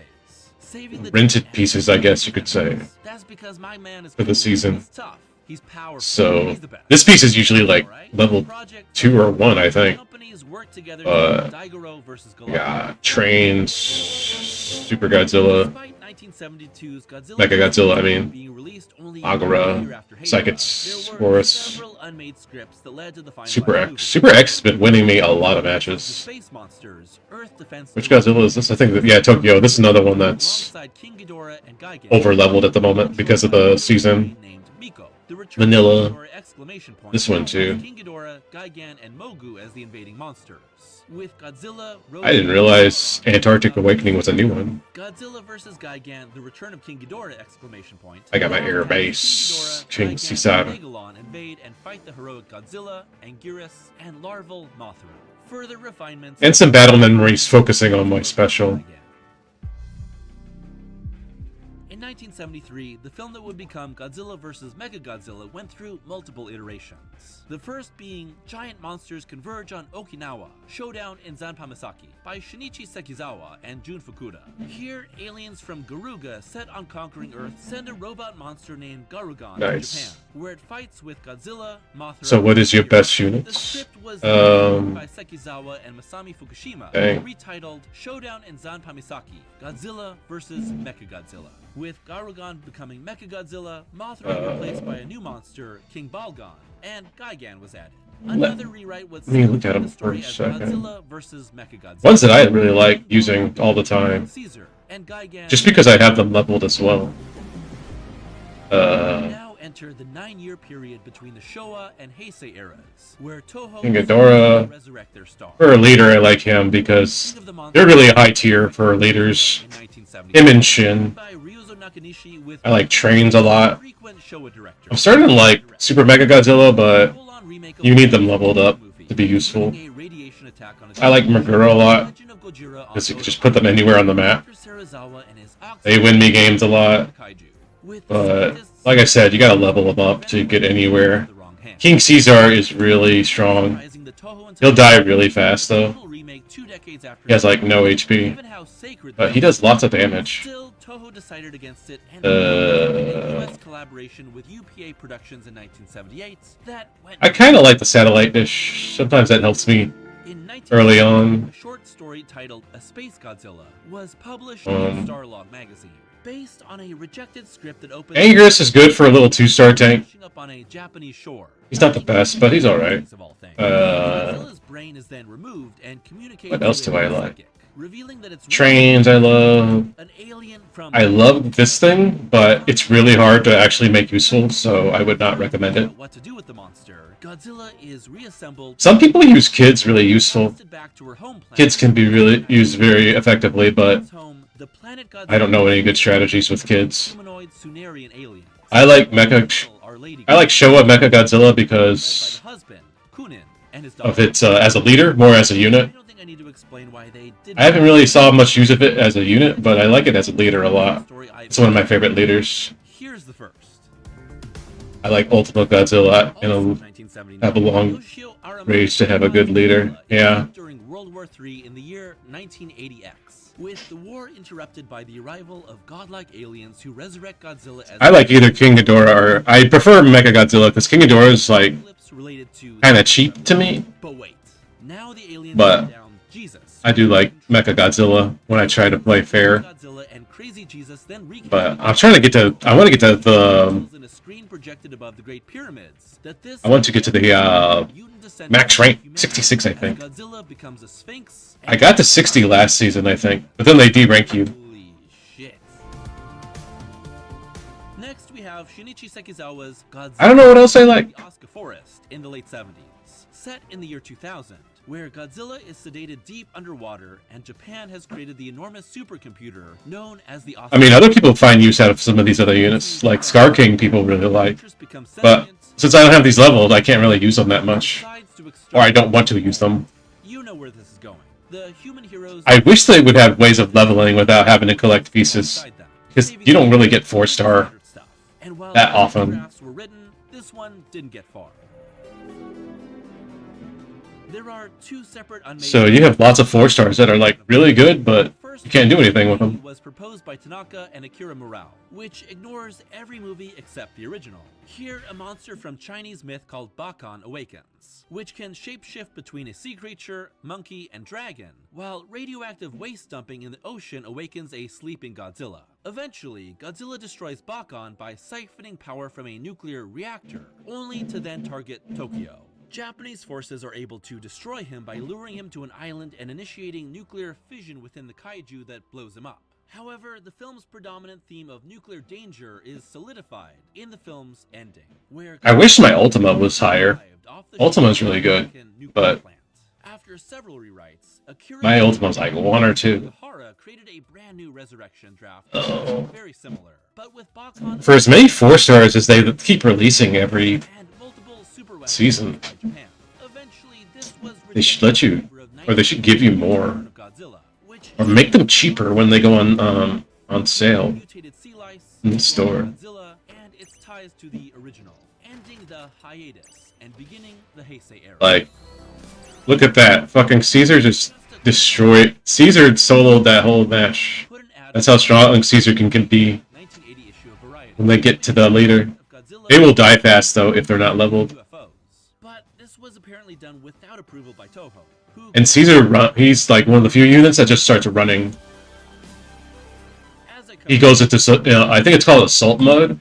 I think only a couple of them. I think he goes into Assault Mode, and I think Ultima or Rio goes to Assault Mode, I forget.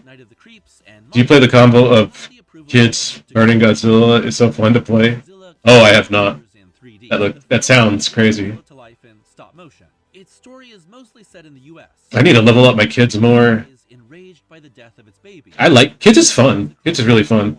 Eventually, our I need to kills Godzilla with a missile down its learn it a little bit better. caught and saved by the dying monster. 'Cause sometimes I'm not sure on how far it can place your unit to the leader. But I do love kids. Godzilla Resurrection Committee that called for Toho. I mean the unit, yeah. I do love the kids unit. Is what I mean to say. Tanaka to decide on releasing a new Japanese Godzilla movie jointly alongside minors. I think I beat this person already, However, or this bot. Godzilla movie was I never know if they're bots or just lower level people, unless I go check their profile. I guess. Tanaka's new Godzilla movie, however, became The Return of Godzilla. Another potential collaboration with US Super X just will stay there forever and win me matches sometimes. Under producer Henry Saperstein, who had also produced Hanna-Barbera's Godzilla cartoon.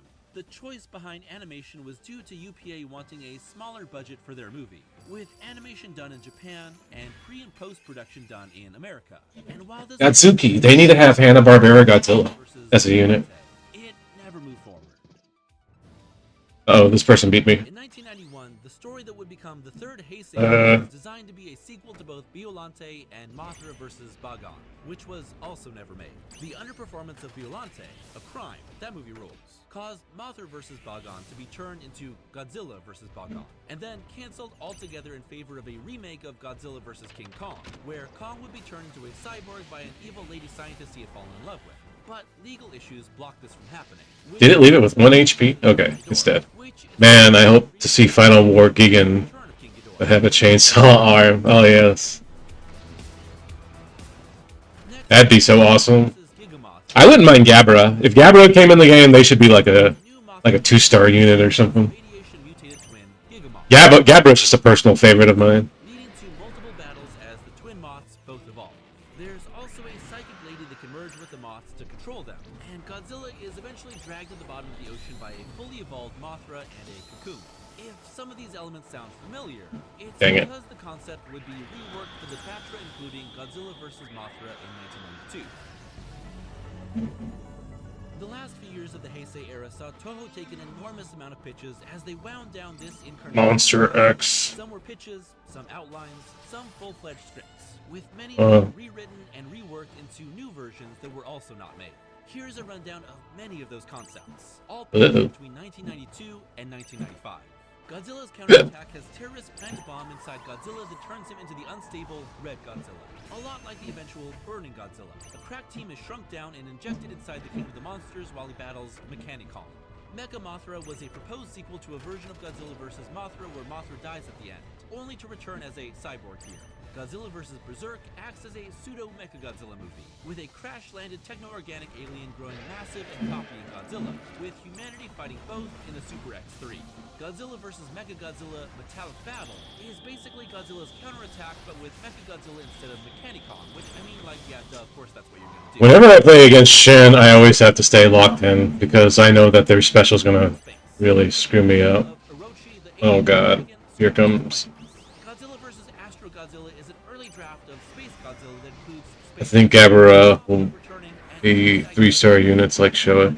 That'd be cool too. New version, which was Godzilla vs. Neo Godzilla, where the outer space copy of Godzilla was now made of crystals. Another draft turned this into Godzilla Super War. 3-star works. Bigger in scope, included other alien races, and the return of Mechagodzilla, Garuda, and They did take on Godzilla in the movie. This became the final Godzilla vs. Space Godzilla. Post Space Godzilla and with Toho looking Oh god, here it comes again. the US version of Godzilla was set to premiere. The pitches for a 7th and final film came in faster and faster. Godzilla vs. Cthulhu has the king fight HP Godzilla vs. Cthulhu. Dang. Godzilla vs. TriStar Godzilla would have the classic Godzilla fight the new US incarnation before continued delays pushed the US version to 98. Are we already in overtime? Oh god. Why did my damn thing go down so fast? Shit. With both Godzillas surviving at the end. Godzilla Great Naval Battle debuts 3 new I gotta take care of this thing. Fuck. who want to prey on Godzilla's energy, with almost the I entire am dead. alongside an aquatic Mechagodzilla. That's sick. I love Metal Gear. Godzilla vs. Cyber City has an AI and an android merged to form Genocide Jaguar, with both Jaguar and Goji sinking into the Earth's core at the climax. Terror of Dang it. Dang it. Dang it. Dang it. now in orbit as a satellite raining destruction down on Earth, Dang it. with Dang it. Kaiju Dang and it. Sun struggling to fight back. Godzilla vs. Godzilla is the title of two pitches. One where the Godzilla vs. Godzilla? Goji fights 5 multicolored Super Sentai Godzillas, and another where Godzilla Jr. travels back in time to 1954 to fight the original. Godzilla vs. Ghost Godzilla has the 54 Goji spirit return and possess Little Godzilla, transforming him and fighting Heisei Goji to become the true king and destroy humanity.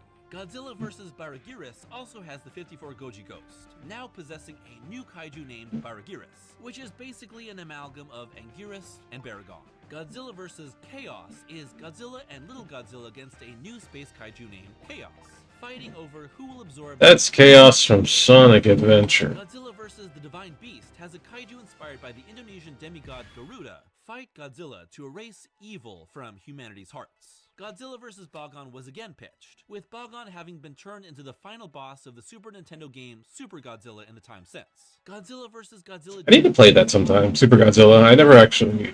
I just don't remember playing it. I may have played it when I was younger. Godzilla vs. Deep Sea Life is basically just what the title says. Godzilla vs. Biomonster is very vague but ends with a double suicide. I don't know about that. Godzilla vs. Super Nuked Godzilla is our main man versus another Godzilla sword. I definitely think more Showa stuff should show up. But It's not about a computer function. Godzilla vs. there's been a lot of... has a near-death Goji fighting Baroboroi, which has mutated I don't know. the effects of the Not enough older units.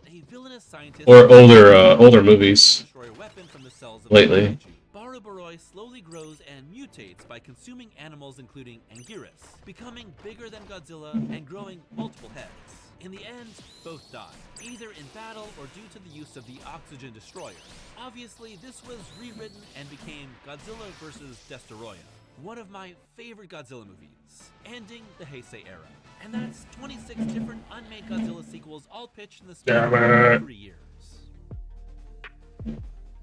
Alongside all these Toho pitches, TriStar was busy assembling their own version of Godzilla after its parent company Sony Pictures bought the US rights in 1992. This version, written in 1994 by Terry and Ted Elliott, and revised by Don McPherson, with Jan de Bont to direct, has Godzilla woken from deep underneath Alaska due to a military operation. Godzilla then appears around the globe. I don't have Kamen Rider Ichigo, unfortunately. Godzilla during his awakening, leading the search for the kaiju. Godzilla is captured, and we I came in when it's been a little bit over a year I've been playing. This guy again? Damn. They're just gonna keep beating my ass. for colonization. Godzilla and this creature, which has more So enormous griffin. I think I missed out on the Kamen Rider. With Godzilla eventually victorious with some help from the military and the woman who chased after him, who eventually forgives the kaiju. The project got far enough along for concept art and sculptures by the awesome Stan Winston and his team to be made.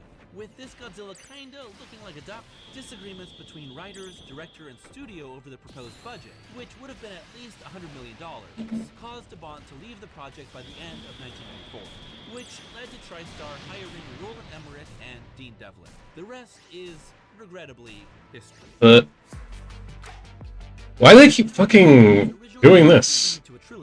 It's just this person they keep... Are they gonna come back? Are they hacking? What the hell? Do they just have a bad connection? Surviving baby Godzilla. The baby escapes into the ocean, and 2 years later, a mysterious path of destruction leads the government to believe that it's Godzilla's fault. Nick and a team of returning characters eventually find Godzilla with its own offspring. The now adults bonded with Nick. We eventually find out the worldwide destruction is caused by a giant mutated insect named Queen Bitch and its hive on Monster Island. There's military battles, wait, it's like... and in the end, Godzilla and its last surviving young, the Runts, I don't know what's happening. Clearly there's a lot of Toho influence here, and maybe it would have been... They might be hacking. I don't know what the fuck's happening. Shit. The game's all stupid right now. The general idea was used for Godzilla, the animated series in 1998. I can't. The timer's still going down. Michael Schlesinger, who wrote the US translation of Godzilla 2000, proposed an American sequel to Toho's film, where Godzilla travels to Hawaii and battles the military, who beat him. only for a giant lava bat named Miba to erupt from a volcano. To combat the new kaiju, the military revives Godzilla for a fight. However, by the time Schlesinger pitched his vision to Sony, they were no longer interested in Godzilla and had decided to let the rights lapse. After his success with the Gamera trilogy, Toho brought on Shusuke Kaneko to make one of their disconnected Millennium movies. His first pitch was Godzilla vs. Kamacuras, which brought back the giant praying mantis, the son of Godzilla, in the hopes of using modern CGI for the creature. However, when Kaneko found out that Godzilla vs. Megacuras was in production, I don't know what the fuck was happening. to insect similarities. Bad internet. Bad match. Reality with a powerful Republic of Japan and has an astronaut slowly mutated by a space virus, turning into the strange but friendly M. The arrival of Godzilla causes M to go on the attack, trying to protect his country from the invading kaiju. Eventually, a near-death M is able to grow strong enough due to the self-sacrifice of his daughter to defeat Godzilla and disappear into the sea with him. Kaneko thought the idea was too depressing and dropped it. Kaneko's next pitch revolved around the concept of guardian monsters, each starting out as a new creature and evolving into a stronger form later in the script titled Godzilla X Varan, Aragon, and Anguirus, giant monsters all-out attack. Once Kaneko submitted his draft, however, Toho requested that he use more bankable kaiju in the aftermath of Megaguirus performing terribly. Bankable. As such, Varan and Anguirus were swapped out for Mothra and King Ghidorah, with a few other small tweaks including more realistic military weaponry, and the result Zesan Tamak. of the Millennium Era. In 2002, Kadokawa Corporation, who had the rights to rival kaiju Gamera, approached Toho for a crossover between the two. Obviously, the two would battle. Space Godzilla's everywhere. This was likely just a discussion between the production companies. Toho wasn't interested and continued on with the Millennium series, while Kadokawa made Gamera the Brave in 2006. A crossover between these two has been a dream for kaiju fans for generations. Will it ever happen? Who's to say? But it seems unlikely right now. Gamera retrospectives coming soon. In the early 2000s, Yoshimitsu Banno returned to Toho with his own company, Advanced Audiovisual Productions, determined to finally make another Godzilla movie. What Banno proposed was a film titled at various points as Godzilla 3D, Godzilla vs. Manila. No. 3D to the max, putting the king in IMAX 3D format fighting a new kaiju named Deathblow, able to transform between locust swarm, mushrooms, and giant monster. And as the two fight around the world, with Goji flying once again like in Banno's Hedorah, Godzilla is empowered by singing children. Help me, fellow King Ghidorah. Much like his sludgy predecessor. After Final Wars, the studio decided to give the rights to Banno, but with two conditions. Banno would need to secure funding elsewhere, and Toho would have to sign off on any story and kaiju designs. So from 2003 through 2010, Banno, who planned to direct and produce the film, alongside Oh shit, they got Angel. Kenji Okuhira, rewrote the film several times and entered into negotiations with several different production companies. Eventually, Banno caught the attention of American studio Legendary Pictures, who wanted to start a new series of feature-length Godzilla movies instead of Banno's single short film. Renegotiations led to Banno and company returning the rights to Toho, so that Legendary could reach... I think you need a Godzilla GMK in your team. This map just sucked. Got so many support unit. Never came to pass, but he is directly Godzilla GMK. creation of the MonsterVerse. Let me see if I... Oh, I should have said thanks. They struck their deal with Toho. They were so nice. He came up with his own proposed adaptation titled Godzilla Forever. All that's been revealed is a tweet from Wida showing his short initial pitch, which revealed that the 1954 original would likely be in canon, with decades of Godzilla attacks culminating in the kaiju being severely wounded and disappearing. The movie would have a futuristic setting, but nothing else is known and it never moved forward. Hideaki Anno proposed an alternative take on his new version titled Shin Gojira Raised Again, which would be done in Manila, the I love you, but let's see what else I got. second half of the Showa era. Anno's idea was to create an inexpensive, more conventional, broadly appealing fight movie for audiences that didn't like Shin, kinda like an emergency backup plan. Anno gave his proposal to Toho for collaborator Shinji Higuchi to direct. However, this never went anywhere, and details haven't been revealed by anyone involved. will it ever happen? After Shin Ultraman and Shin Kamen Rider, it's possible. But with a new Toho Godzilla movie by Takashi Yamazaki due in late 2023, it might not happen. And with that, we've reached... I think that counts as JMK. Time of this video's Godzilla Evolved. Godzilla is more alive than he's been. They're usually a really good unit. I don't know why I don't use them more. And another They Godzilla really... MonsterVerse movie due in 2024. Megalon. Reinvention is the key to Godzilla's long life. And if all of these unmade movies have proven anything, it's that even after years of dormancy, the king of the monsters will always come back. Whoops. That's cool. I had just got Megalon like a couple weeks ago, and I still haven't used them. Thanks for watching today's video, and I've finally come back to make. I finally pulled them after like forever, I think. But the latest in my long line of unmade Unless I dreamed it. This mashup of two long-running series for my channel has been brewing in the back of my mind, but it was kind of daunting given just how many unmade films I'd have to cover here. In total, there's more than 50 different unmade features covered in this video, which is pretty insane. And of course, a large portion of those... I must be thinking of a different unit. I thought I got Megalon, that one with the big, like, field, that aura field. Really interested in all these alternate, never-made sequels. I had a blast making this video. There are just... Are they... No, I guess not. I thought I did. I was gonna switch them out. That these weren't made instead of the Godzilla movies that made it to the screen. Although there are a few that I wish we could have seen. Batman meets Godzilla is just so crazy. I don't know why they passed that up. People would have never stopped talking about that. Godzilla vs. Ghidorah 2 is also pretty interesting. And any movie where people get shrunk down and injected... Oh, this guy I thought was Megalon. What the hell their name? Orga? I barely remember them. I gotta watch the movie that they're in. There's a lot of Heisei movies I need to watch still. And Godzilla Great Naval Battle just sounds like fun. Like a Godzilla that's set all at sea or underneath the water, that sounds pretty fun actually. Wet Godzilla is good Godzilla. And a time travel story, that's pretty sick. And of course, I'm a huge fan of Shin Gojira, so Shin Gojira Raids Again is one of those movies that I really hope they make at some point. Just go for it, Toho. Come on, we want to see it. I would love to hear what unmade Godzilla movies you would have liked to have seen, because there's just so many possibilities out there. Also, I'm sure you've noticed by now, but you are listening to my brand new theme, which is made exclusively for my channel by Mono Memory, a fantastic art. I don't know if I remember this.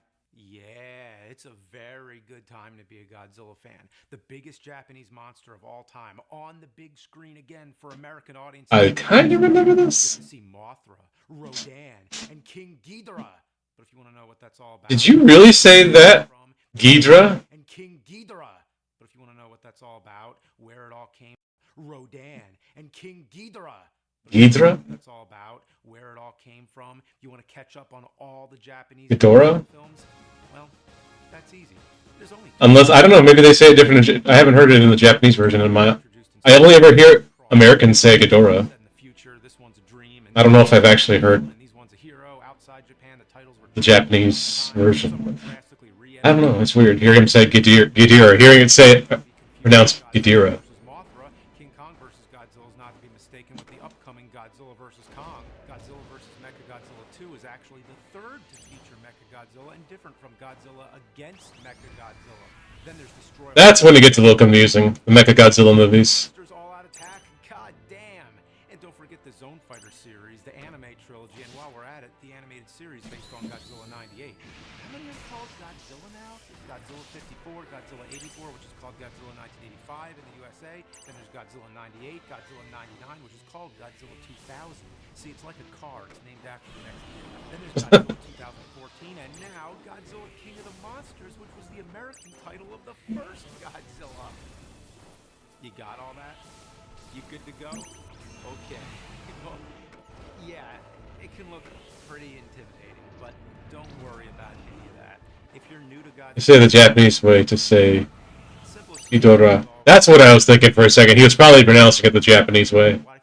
That's probably why I went all kind of crazy-eyed. And then you miss out on the ones that might have gotten you hooked. So my advice is that you don't have to watch these movies in any order. You can take any one of them, and sure, it might have some callbacks. Though, I wonder why he didn't call Godzilla Gojira. Gojira! My goal is to pick out a few films that'll help introduce introduce you to what Godzilla is all about, because I don't think the average person has time to sit through over 30 films. Gojira. Maybe that'll be you, but if you're a casual viewer, then you. I wonder what I got. For the fans who are sitting Oh boy. Oh, he better get this shit right. But don't worry, I will. But the thing is, you're going to hear different opinions everywhere you look. I mean, look in the comments. I guarantee you, you're going to see every possible suggestion there is. But before I give my recommendations, it's important to differentiate between the many different Godzilla series. The original series of 15 films ran from 1954 to 75. Godzilla fans usually call it the Showa series because of its period in Japan's history. Then came a second series of 7 films, beginning with The Return of Godzilla, otherwise known as Godzilla 84, or Godzilla 1985 in its Oh shit. Here comes burning. It was a direct sequel to the original film, ignoring Get him. the original series. Kill him before he wakes up. It's basically a reboot. This second generation continuity is referred to as the Heisei series, even though the Heisei period of Japan would apply. I love their intro. Films that came after so far, so I personally like to just call it. Thank God. Then came the first American Godzilla in '98, which doesn't really count because the character is so far. Man, in Vietnam, they're so small. Godzilla battles line community. Actually, not that bad of a movie, but it's not. Dang. Next, the original Japanese studio Toho. It's cool that there is a community, but yeah, all around the world, Which often gets confused. I'm sure it's different. I guess because there were 2 reboots so close together. To summarize, Godzilla 98 was the American one with Matthew Broderick. Godzilla 2000 was the Japanese reboot. So this third series, which ran until 2004, consisted of 6 standalone films. Each one was Oops, I misplaced that just by a hair. Damn it. previous installments except for the original. The only one that didn't Because I think if you place Magura, where it's like highlighted blue, they get like a little bit more damage they do to the unit that they're going against. Shit, is that burning again? I gotta do something or I'm gonna get fucked up. Godzilla King of the Monsters, and next, Godzilla vs. Kong. So if you're just now hopping on the bandwagon, there's a lot to look forward to. But in I get my ass beat by burning sometimes, and it pisses me off. It's like, I can't do anything! Uh-oh. there exists both the Japanese and American Godzilla series overlap. Of course, if Toho makes any sequels. So, that's the big picture. That's what you're up against. You can attack it any way you wish. I'll give you my recommendations, but ultimately the decision is yours. Trust your Even the subreddit for Godzilla Battle Line, it's a little small. There's only like 2 mods there. Oh, I'm about to fucking get fucked up. Ah! You like 60s space adventures like Star Trek, then watch Monster Zero and Destroy. Does my camera just suck? He just fucking got beat the hell up. Monster and Son of Godzilla. Burning Godzilla is weak, not like the old one. You want to be able to laugh at it, then watch King Kong versus Godzilla and Godzilla versus Megalon. I see. You want something experimental and psychedelic. So when they come back out. Godzilla versus the Smog Monster.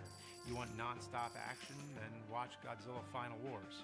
So they're all very different and can cater to specific tastes. But let's assume I know nothing about you, because chances are I don't. So these are my Godzilla picks for any human being.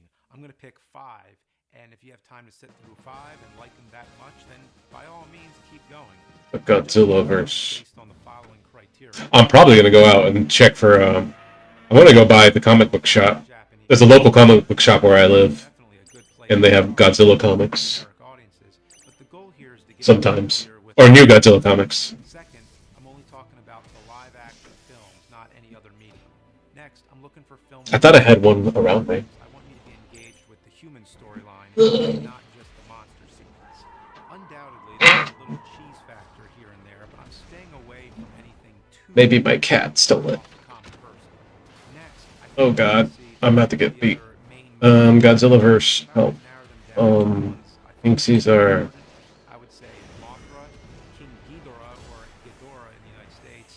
Oh, he got me. He pronounced it both ways. And last but not least, I want to give you a sample from each of the first 3 series. You'll notice how the special effects improve as we go Fan of the old effects, you might like the new ones. And now, on to the list. My suggested viewing, 5 films in this order. Godzilla 1954. I think most fans would agree, this one is mandatory viewing. I'm aware many modern viewers do not like black and white films, and the effects are a little crude, but you have to excuse it because it's the first time they ever did it. But the historical value of this first entry is so important that it overrides any I am screwed. It's an iconic film that's very dark and serious in nature. The human story involves a scientist who invents a devastating weapon called the Oxygen Destroyer and has to make a moral decision on whether or not to release the knowledge of it to the world. Godzilla is a symbol of nuclear war.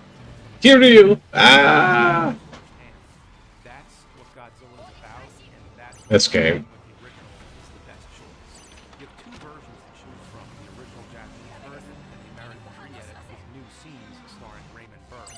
I think there's no harm watching the American Operation version. fail. It's shorter for one thing, and it'll help expedite the process for the casual viewer. But if you want the more authentic experience, watch the Japanese version. Next, Mothra vs. Godzilla, 1964. My whole life, I thought it was called Godzilla vs. Mothra because that's what it was on VHS. It also had a version called Godzilla vs. The Thing, but I think that was back when it was in theaters. There's also a completely different film called Godzilla vs. Mothra from '92, but the one I'm recommending is the one from '64. It's important because it's the first time Godzilla met Mothra. It's not the introduction of Mothra, she had her own film beforehand, but I don't think that's required. The human story is about corporate greed. You have this rich businessman who wants to make himself richer and screw everybody else. Specifically, he's holding Mothra's egg hostage, and that's where all the problems come Let me try one of my old decks real quick. It's a very good narrative.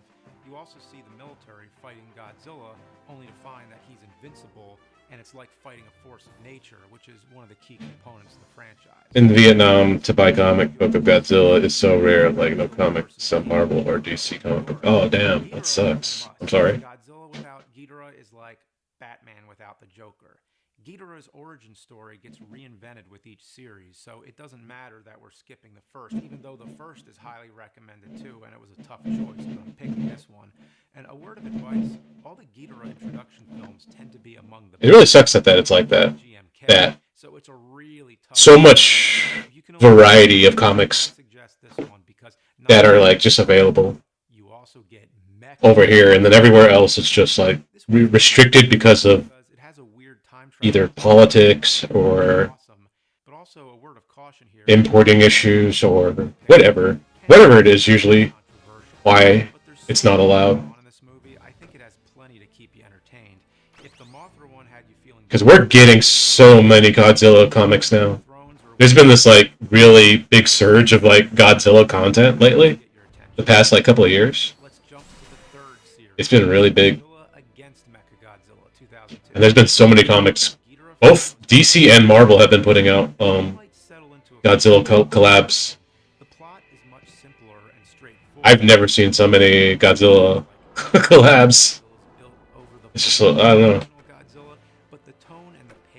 It's kind of cool, and it's kind of, I kind of wish there was a new movie instead. But I guess that's why there's Godzilla Kong 3. Excuse me. For the fans, I say, yeah, I love the green gorilla aliens and the Caesar song. Caesar, but I think that would turn off the general public. The special effects in this one are very clean. The miniatures and practical work are executed to the maximum perfection. The score is amazing. King Caesar. I love that song. You have a very likable protagonist who keeps all the monster stuff. Godzilla vs. Mechagodzilla is one of my favorites. And the common thread of humanity's ongoing efforts to stop Godzilla is treated with top care. I think this is an easy one to get into, but it feels like a part one because it ends. This guy beat me. That superhero films do, where it leaves you on a cliffhanger like the battle has just begun. So, if you feel you still want more, I definitely encourage you to go right into the next film, Tokyo SOS 2003.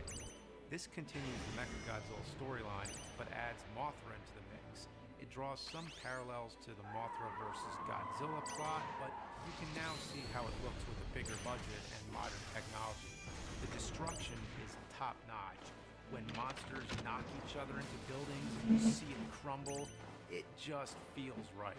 Everything that breaks, everything that explodes, it all looks so tangible. I think this is some of the best practical effects. Uh-oh. So, I'm screwed. my personal suggestions. These 5 films, I think, offer a good sampling of the whole franchise. And after that, if you find it's not your thing, you'll at least now be familiar with it. If you love it and keep watching, I'd say whichever one was your favorite of those, watch the rest in that series. I had many close recommendations. I almost picked the original Ghidorah, but as I said, I wanted to get you to the second series as soon as possible. Many would say destroy all monsters, but that's only because of the last 10 minutes with the big monster Royal Rumble. Otherwise, Shit, what is killing me? Is that burning? Monster Zero with aliens trying to take over the world, and honestly, I think Monster Zero did it better. The first 2 Mechagodzillas, as already mentioned, I think they require some specific taste. I got destroyed. One, which is one of the best of the whole series, but it's hard to recommend them. Let me receive my reward. Mothra, King Ghidorah, giant monsters all out attack. What were they thinking when they came up with that title? He just pronounced it the American way. Fans, and is highly recommended. Final Wars, as said already, this is non-stop action with martial arts fighting on top of monster fighting, and just about every monster makes a cameo. I figured it's too insane for casual viewers, but if you like insane, then go for it. It also has a bit too many digital effects, which is not what the franchise is known for. Godzilla 2014, this is almost... I remember seeing that one in theaters with a friend. But in the middle, it really goes downhill. Every time the monsters appear, it cuts away to... I don't think it was bad. The human characters are bland, except for Bryan Cranston, but he's killed off in the... I disagree. I think 2014 was really good. Into the final scene. It's dark, as in literally with low lighting, and hard to see anything. A good attempt, but for such an important reboot with so much depending on it, it could have been better. Shin Godzilla 2016. Godzilla's never been more terrifying. It contains some of the best moments of the entire franchise, mainly the middle 20 minutes where Godzilla is doing most of his rampaging. But the rest is way too talky, and it kinda drags. I don't see the majority of the public really caring for it that much. As a bonus, I give you some optional viewing methods, mostly for fans who want to brush up on the franchise again. You could do the villain to hero timeline, which completes the arc of Godzilla turning from the destructor to the defender of humanity. You just watch the original, Mothra vs. Godzilla, Ghidorah the three-headed monster, and then Destroy All Monsters, which gives a conclusion to the Ghidorah timeline. You could also do the original story trilogy, starting with the original American with Raymond Burr, then Godzilla 1985, also with Raymond Burr, and then finish it up with Godzilla vs. Destroyers, which has ties to the Oxygen Destroyer and puts an end to Godzilla. There's countless ways you can go, so it's up to you. Availability. The availability of these films is a topic that I can't even cover because it's constantly changing. When I started writing this video, I thought there was a bunch of them on Hulu. The next thing I know, they're all gone. That is true. It seems you They'll be randomly everywhere sometimes. on demand, depending I've been noticing that too. some of them for free. They all exist. They'll be free for all on one place and then they'll be gone. 7 of them were released on DVD by Classic Media, were recently picked up by Criterion for their streaming site. There's a Blu-ray batch released by Kraken, and also a Blu-ray batch released by Sony, mostly as double features. Don't you I think I only have like I own one like Godzilla movie. And that's a 4K version of the original. Wouldn't it be nice if they released I need to get more, but they're 4Ks are expensive. So I just kind of save on buying them. Look how beautiful and uniform that set is, but it sells for thousands of dollars. Damn. Probably because it has to come with a goddamn mask. I would totally get it, but it's DVD, and for that money it should be 4K, but also there's no English subtitles, which I wouldn't mind that much, but it's region locked like everything else, so I couldn't watch them at all without changing my whole setup. So The availability may be sketchy, but at least it's not like before the internet when many of these films I couldn't find at all or even knew they existed. So, if you're a newcomer, I hope I helped out. Check out these 5 films and see where your heart takes you.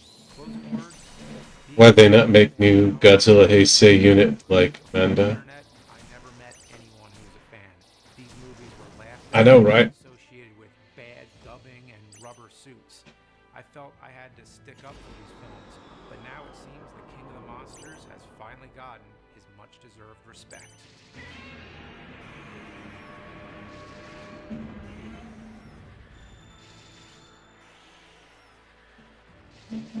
Manda's like a dragon, I think.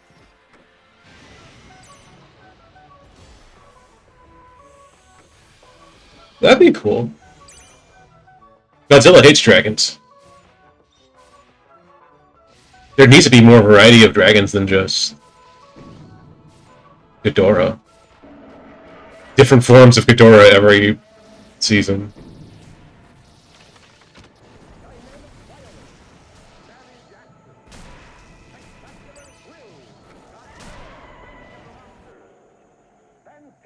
I need to watch more Heisei movies. I've watched almost all of it. I mean, there's still a lot of Showa movies I have left to watch. But I've watched more Showa movies than anything. Japanese film franchise that spanned almost 65 years. There's a lot of Heisei I need to watch. Over 30 films, 2 TV shows. I think I've watched most of the Reiwa. Godzilla King of the Monsters switch release in May 2019. Many people are now interested in the series. I've got to get going soon. But Jia Bao, thanks for chilling with me and hanging around. Whether you know nothing about Godzilla, if you're a casual fan that wants more, or even if you're I a hope fan who my watches movies as playing wasn't too trash. I'm here to help you learn all you need to know about the undisputed King of I don't play too often on the PC version, but I do play this a lot on my phone. I play this almost every day on my phone, but I don't play the PC version too much. Though I do prefer this version. I prefer the PC version because you can do the free watching. I mean, you can do the free stuff, get free items without having to watch ads. On your phone, you have to watch ads. On here, you can just spend gems and get the items. Acid sap. You thought Fast and Furious films was a lot. So that's a lot of movies. Where the hell do you even begin with these? Well, luckily, it's a lot easier than you may think. Okay, I don't know what's playing at the moment, so I think I'm just gonna X out of it for now and just leave the game on. Because I don't know what those guys are talking about.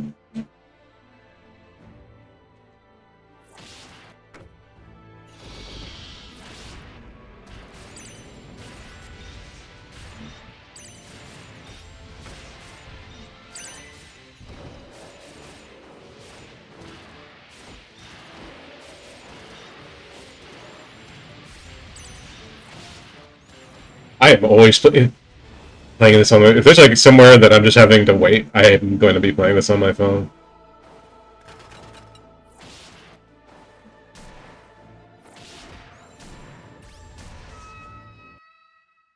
Dang. Did Caesar do all that? Dang.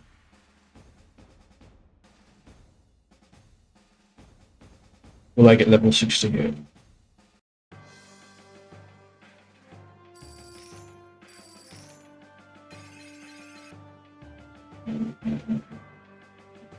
$87.87.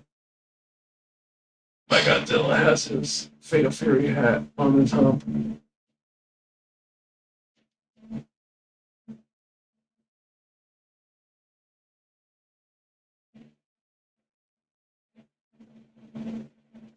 There's even a... I keep wanting to try it out. There's a Godzilla VR at a place called Dave & Buster's here in Orlando. It's just like an adult arcade, basically. A sports bar arcade, kind of like Chuck E. Cheese, though I don't know if Vietnam has like anything like Chuck E. Cheese. Just kind of like a kid's place to play arcade games. Or, I don't even know what to call them. Skee ball, ball pits, recreation.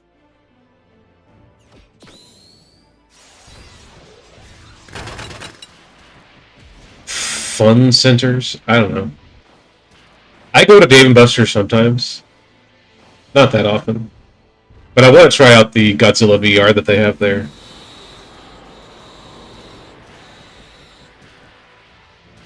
It might be fun.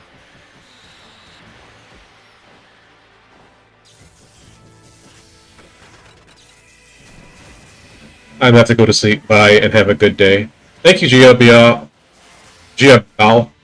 I hope I pronounced your name right. I'm sorry if I didn't. But thank you so much for stopping by. I hope you have a good sleep. Take care of yourself. Bye-bye. Thank you so much for stopping by.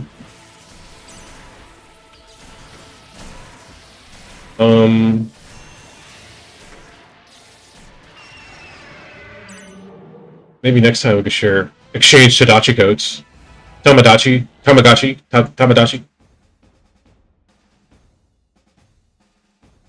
Or if you're still there, I could show you mine real quick.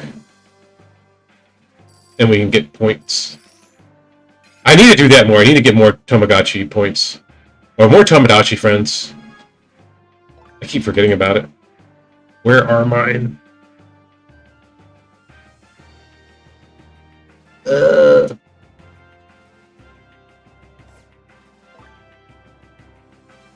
I think that's it. I know you're probably gone, but if you want the code, we could exchange IDs. Is that how it is? Or no, Tamagotchi is like a different code? I forget. I don't know, but you're probably gone. I'm sorry. Oh,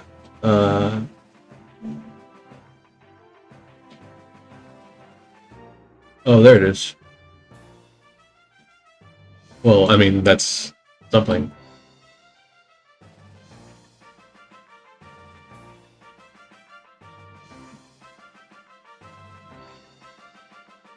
That?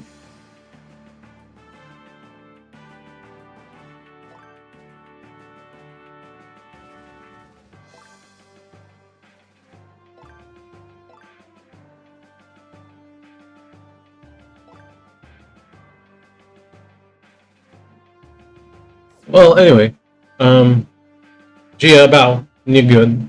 Thank you again. Thank you again. You're awesome. And thank you for the follows and subs. If there are any, I don't think there are, but it's cool. Bye. I'll be back later. Peace out.